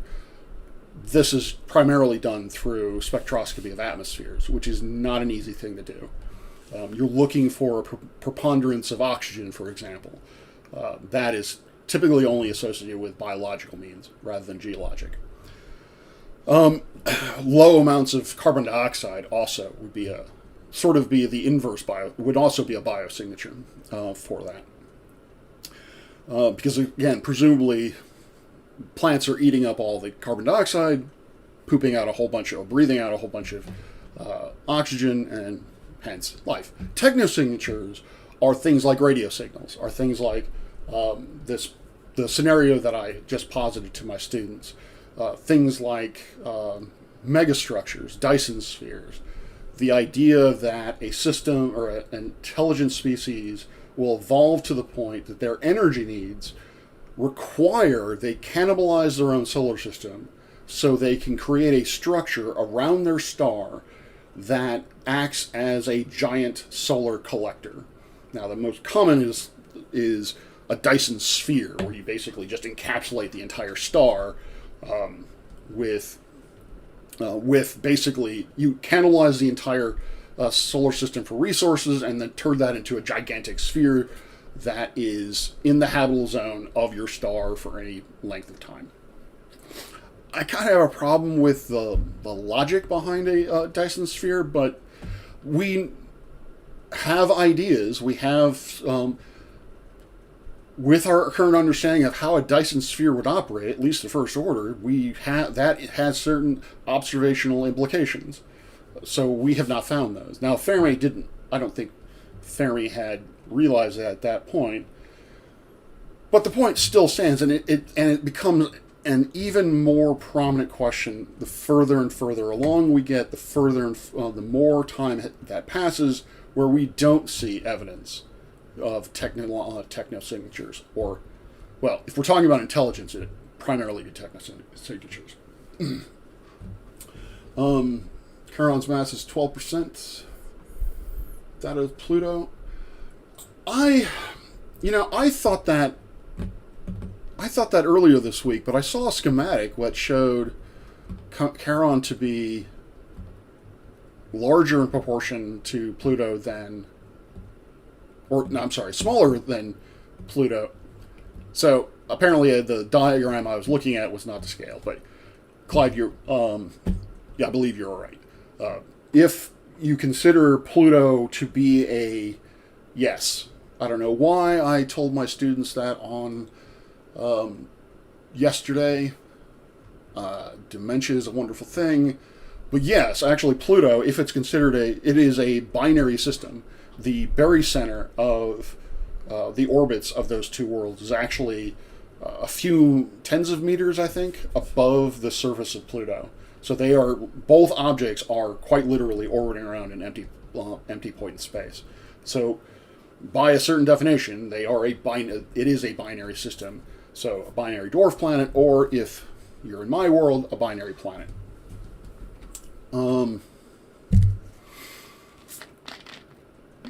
Binary planet in the habitable zone. That would be awesome.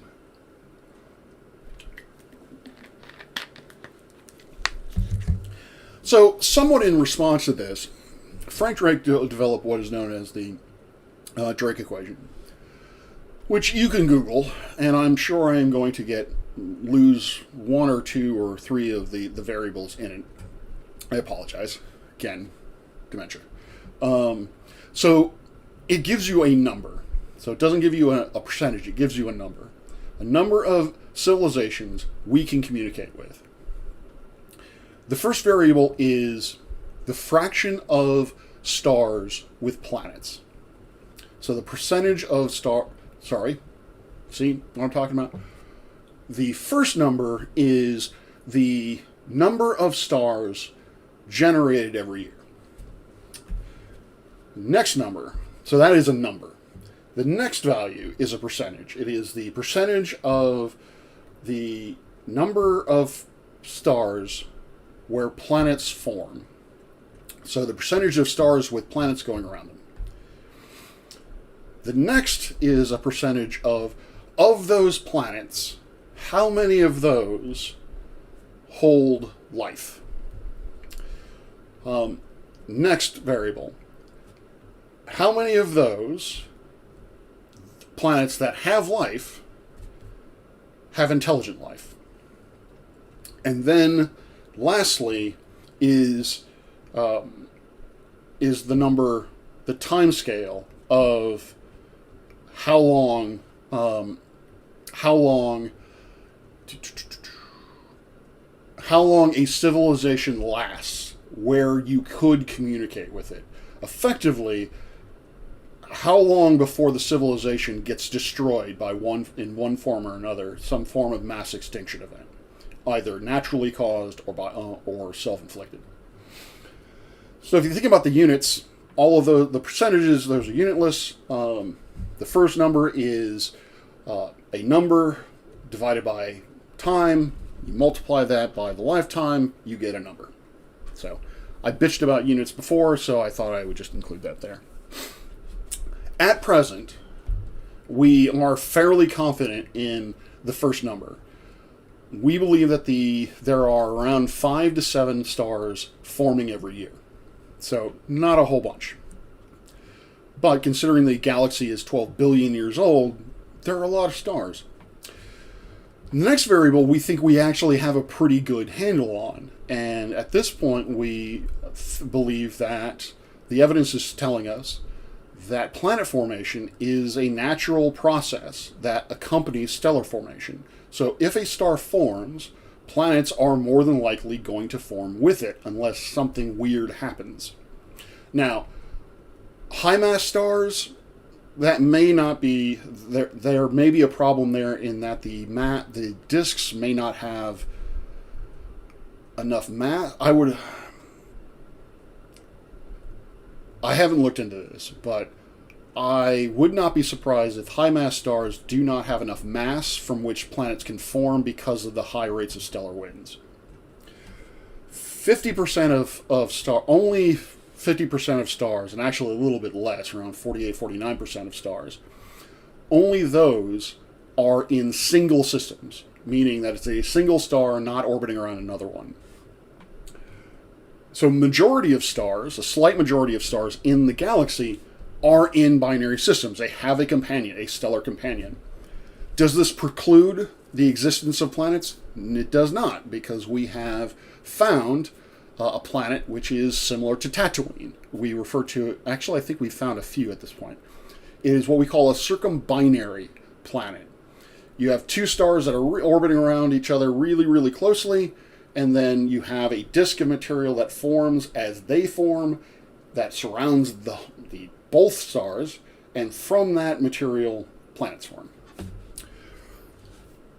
But we believe that fraction is very close to 1, if not 1.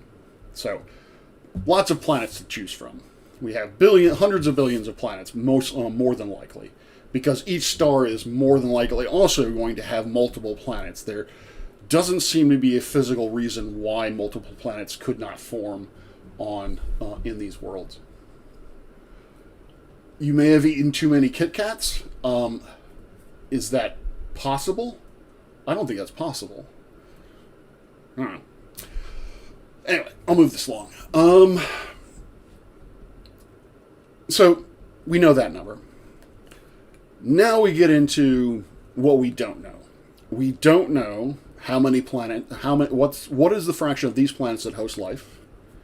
We don't know what is the fraction of those planets that form intelligent life, because as I've mentioned, we don't know how how biogenesis works. So we don't know how common it would be.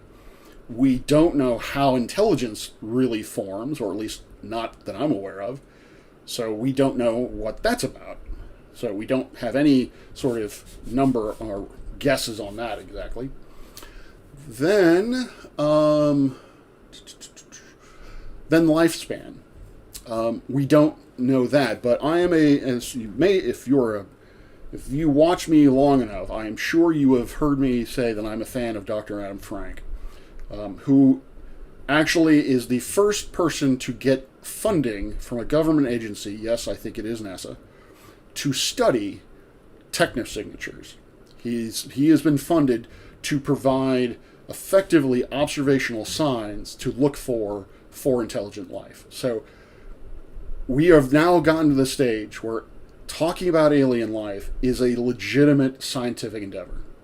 It is no longer just implied, is no longer shunned or anything of that nature, unless you happen to be crazy like a certain Harvard professor. So he takes the view, he is actually rather pessimistic. And I tell this to my both to my 103 students and now also to my 115 students, because this is a mount that I wish to sermonate on. Yes, that is a word. Is he puts forward this argument. He ignores sociological arguments, he ignores psychological arguments, anthropological arguments, because we have we don't know. We have a data point of 1. We don't know what an alien civilization would be like, or let alone act like. So he looks at it from what we can potentially know, which is energy use. Unless things are weird somewhere else, one would expect that the way that a species gets energy, which is what fuels technology, is going to progress along these lines. The first is going to be very rudimentary. It's going to be the burning of plants. The second is going to be the transition from burning plants to burning rocks and oils, fossil fuels. And then moving on to more renewable energy sources, such as wind, solar, geothermal. I'm sure nuclear is in there somewhere. But if one takes this rationale, if one follows this line of thinking, then climate change is inevitable.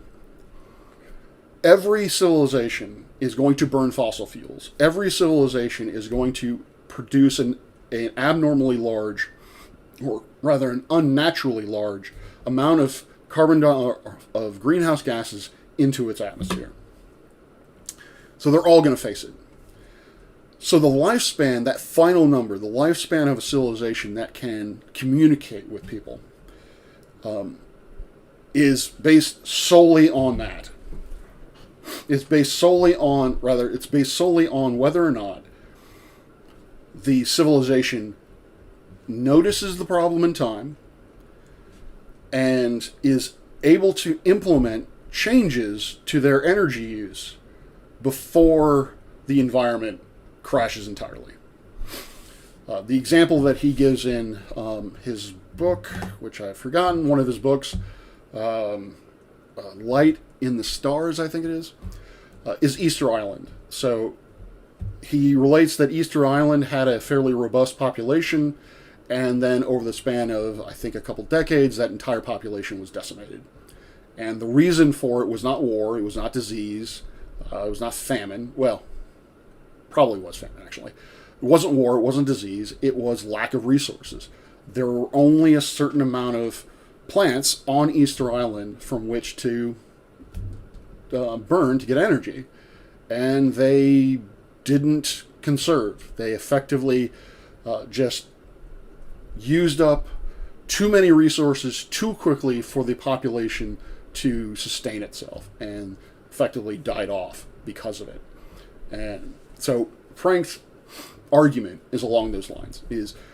And that's one of the other things that he is doing studies on, is what are the chances of a civilization being able to do that? What is the chances of a civilization actually being able to overcome that hurdle?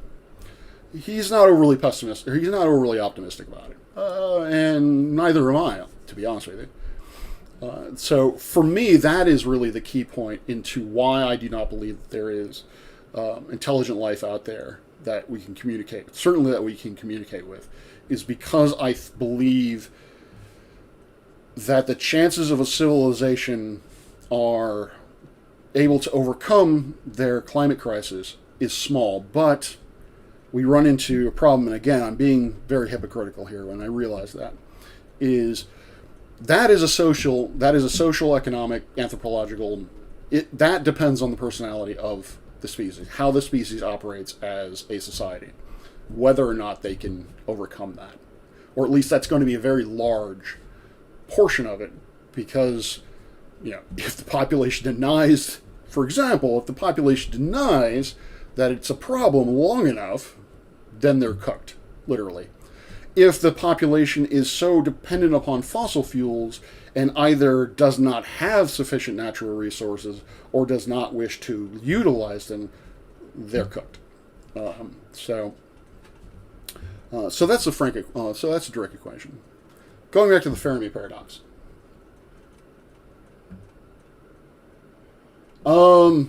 I have sinus issues. I apologize. So it's probably related to the fact that I wear a CPAP, so I have issues with this. Fermi Paradox. So Fermi Paradox is simply put, where are they? If there are aliens out there, where are they? From my understanding, there are innumerable solutions to this. There are, 50 plus solutions to the Fermi Paradox. I am going to highlight 4 of them. The first one is, we're it. Which I don't know how I feel about. If true, I don't know how I feel about it. Because on one hand, it supports not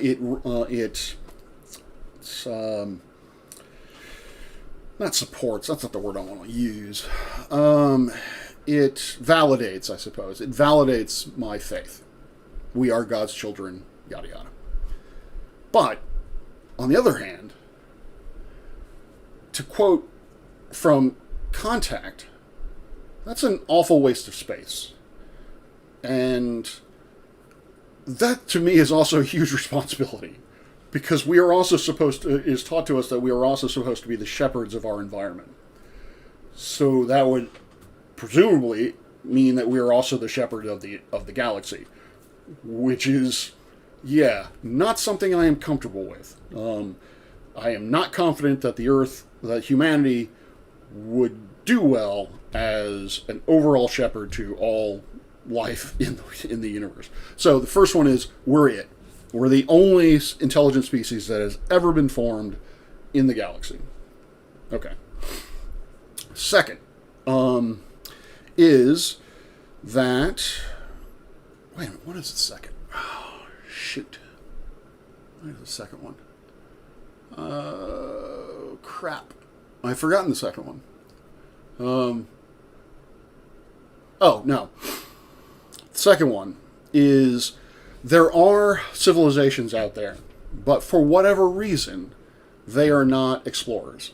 They do not advertise themselves. They certainly do not inhabit multiple worlds, and they certainly do not advertise purposefully their existence. Number 2. Number 3. I call it the prime directive solution. There is a galactic civilization out there that are purposefully hiding their existence from us for reasons. They will either never communicate with us, or they're waiting for humanity to reach some benchmark from which to, okay, they've gotten to this benchmark, we are now allowed to pull back the curtain and say, hey, welcome to the Federation. And then there's the fourth one, which is kind of the inverse of the second one. In so much, and it's called the Dark Forest solution. This is the one that Loeb puts forward, which, again, I find to be overly cynical, is that it's the Dark Forest. So I guess it maybe is too... Species do not put themselves out there because they are afraid of being destroyed. So I guess for 2, the issue is there is just no natural inclination to identify oneself outwardly into space. 4, Dark Forest implicitly states that the reason why species do not identify themselves is that they are afraid to do so because of fear of being conquered, of being attacked, that sort of thing. Basically, aliens bad. We don't want aliens to find us. And so, going back to my 115 class, going back to my 115 acting class, I would say that that was their prevailing viewpoint. Their prevailing viewpoint was to expect the worst. Basically, that one of them suggested to block all signals that go out into space. I am going to on tomorrow. The next part of this is I'm going to sit at my Resolute desk, and I'm going to have those particular groups debate their positions on those points, so that I can then make a final judgment as to what the U.S. is going to do in this process. So that may be one of the questions that I ask: is how exactly do you propose that we shield any sort of outgoing transmissions from our planet? How do we hide ourselves? That would be, I think, my question. But she wanted to hide ourselves. Another guy, his real only response really was invest heavily into satellite missile technology, or to paraphrase Ripley, nuke them in orbit. It's the only way to be sure. Which I'm like, okay, rock on. Do we not even want to talk to these people? I mean, they traveled all this way to get here, so shouldn't we actually talk to them, give them the benefit of the doubt? That's where I was hoping they would go with this. But no, they were like, fuck the aliens. We're either going to kill them or we're going to ignore them. I'm like, okay. So yeah, I found that to be, it's fun. I expect to have a lot of fun tomorrow, because tomorrow I'm going to be interacting with them. They're going to be interacting with each other, and hopefully we can have some spirited debate or spirited imaginations into what could be. I'll end this by saying, I mentioned before, talking about the benefits of alien contact, particularly technologically speaking. To my way of thinking, and again, someone may have come up with something much cooler than this, there are only really three ways for living beings that humans can populate interstellar space. There is cryogenics. Basically, we throw up, we have a spacecraft with cryogenic frozen astronauts, and either they take shifts as to who runs the thing, or there's an AI, there's a HAL 9000 that runs the thing as it goes from point A to point B, and presumably wakes them up when they get there. That's one way. Another way is a generational ship. It is, if you watch The Expanse, it's what the Mormons intended the behemoth to be. Is you have a massive ship that is self-sustainable, people live on it, the thing travels at some non-relativistic speed, and then they live, they do what humans do best. Well, not anymore, really. They have sex, they have babies, rinse and repeat for however many hundreds of years, maybe even thousands of years it takes to get from point A to point B. Then there is break the laws of physics. There is a way. The other way is to somehow travel faster than the speed of light. Those, a couple off the top of my head, are a warp bubble, some kind of distortion of space, subspace, or something of that nature. I think there may be some actual basis for that. I'm not entirely certain. Then, of course, the wormhole, where that's the classic. If you've seen the movie Event Horizon, which is a chilling, it is, to me, the most chilling sci-fi horror movie I've ever seen. In the movie, you have Sam Neill. He's trying to explain how they got from they are traveling faster than the speed of light. He gets a flat piece of paper. He says, "We're here. We're going here." And then he folds it so that the 2 points are touching each other, and then he runs a pencil through it. So, in that case, the aliens would certainly have a lot to teach us, because they broke physics, or at least they know physics more than we do. So yeah, where was I going to go with it? I think that's basically all I wanted to talk about in terms of aliens. I will tie this in. I've been wanting to do a video on this, and I will. It's a reaction video about intelligent design. More specifically, it's about fine-tuning. I reject fine-tuning as an argument because it assumes things not in evidence. So the most common example of fine-tuning is that there are, depending on who you ask, 6 fundamental constants in the universe: gravitational, speed of light, coulombs.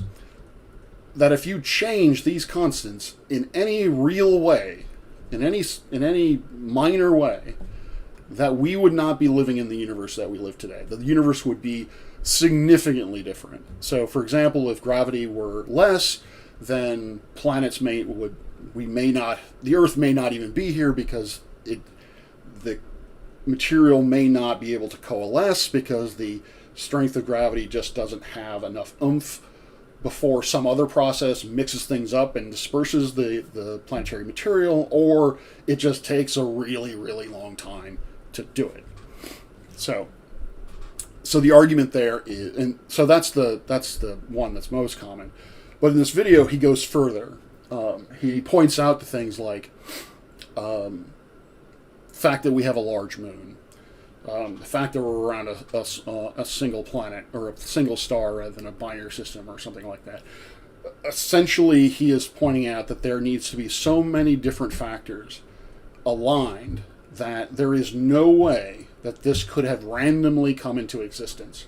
That these point to the signs of an intelligent designer. I reject this because I reject this from a scientific standpoint. Because again, it is assuming facts, not in evidence. First, the first piece of evidence. Oh yeah, and he talks about he goes off on multiverse and says that the only way to solve this or whatever is to assume a multiverse idea, and for whatever reason that also fails. I don't know. Like I said, I'm going to get into it later. But that assumes that that God is sitting at his desk and he has these 6 levers representing the fundamental constants, and he can basically just flip them to whatever value he wants to. We don't know if that's possible. We don't know if that's actually true, in the sense that what is the range of possible values for these fundamental constants when the Big Bang occurs, when the universe officially starts. We don't even know whether or not the universe is eternal or not. Mathematically, right now, the Big Bang says that we came from a singularity, but we have no observational evidence of that particular point, and unless we reconcile general relativity and quantum mechanics, we're never going to have that evidence. There are, as I've mentioned many times before, there are theories out there that would that are at least compatible with current observations that do not involve a singularity. So we don't know how the universe started. So we don't know whether or not these constants actually are physically able to be different. We don't know if these constants are in fact baked in to the innate physical reality that we are living in. So you are making an assumption. These scientists are making the assumption that the fundamental constants can be whatever value they want to be at the start of the universe, which maybe they can, but they may also, but that may not actually be true. So to say definitively that this is evidence to support, or even more strongly, evidence to state that there is in fact an intelligent designer, is irresponsible from a scientific standpoint. No. Second thing is, as I sort of was alluding to before, we don't know how life starts. We don't know how life comes into existence. We don't know how intelligence comes into existence. So we have a data point of 1. Attempting to make any kind of argument as to how life can exist with a data set of 1 is specious at best, propaganda at worst. We have no idea. I mean, do we expect life to progress the way that we see it today? Yeah, because we see it. We have that data point. But the solar system itself is a warning sign to us that we cannot extrapolate from one data point. We assumed that the Nice model was built to replicate the solar system that we see today, because presumably that would be the solar systems we would see anywhere. The first exoplanet systems, and the vast majority of the exoplanet systems we see, look nothing like ours. We have massive planets that are far too close to the sun. There is no way they could have formed in that place. They must have migrated. We have planets going around dead stars, pulsars. So the Nice model did not account for any of this. So as soon as we had observational evidence of a planet going around another star, we immediately had to change our understanding of how planets form. And I expect it to be no different with life. When we find evidence of life... Who's trying to call me? Oh. It's my friend on the moon. I'll call him back. Again, I've said too much. So again, we're presuming... So when we find life, I fully anticipate that our understandings of how life forms are going to be challenged dramatically. So I reject intelligent design on a scientific base, as a scientific idea, because it is assuming facts that are not in evidence. It is making assumptions that do not have strong support in my mind. So, you'll call back later. Some constants may not even be constant. They may be vacuum expectation values fixed prior to inflation. Yeah, exactly. We do not know how. We do not have a great understanding of how these variables, or where these variables sort of come from, and essentially, are they constant over time? What is how do these constants get generated, I suppose?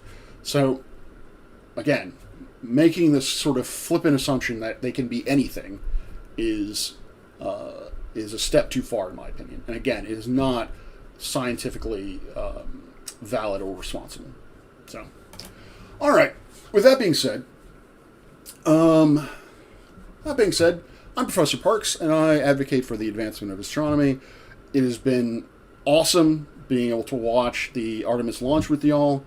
I am truly excited about this, and I do plan on providing regular updates over the course of the next 10 days to just kind of fill people in as to what is going on, so you don't have to rely on I will be your scientific communicator or science communicator, or at least I will clear up any kind of science communication that's out there. If you want to support me, then please consider becoming a channel member. If you'd like to support the observatory, please consider becoming one of my patrons. All money from the Patreon account goes to buying incidental things for the observatory. With that being said, I would bid you all a good night, good morning, or wherever you happen to be. Sorry, I'm channeling my inner CC. And I'll see you next time around. Peace out, and clear skies.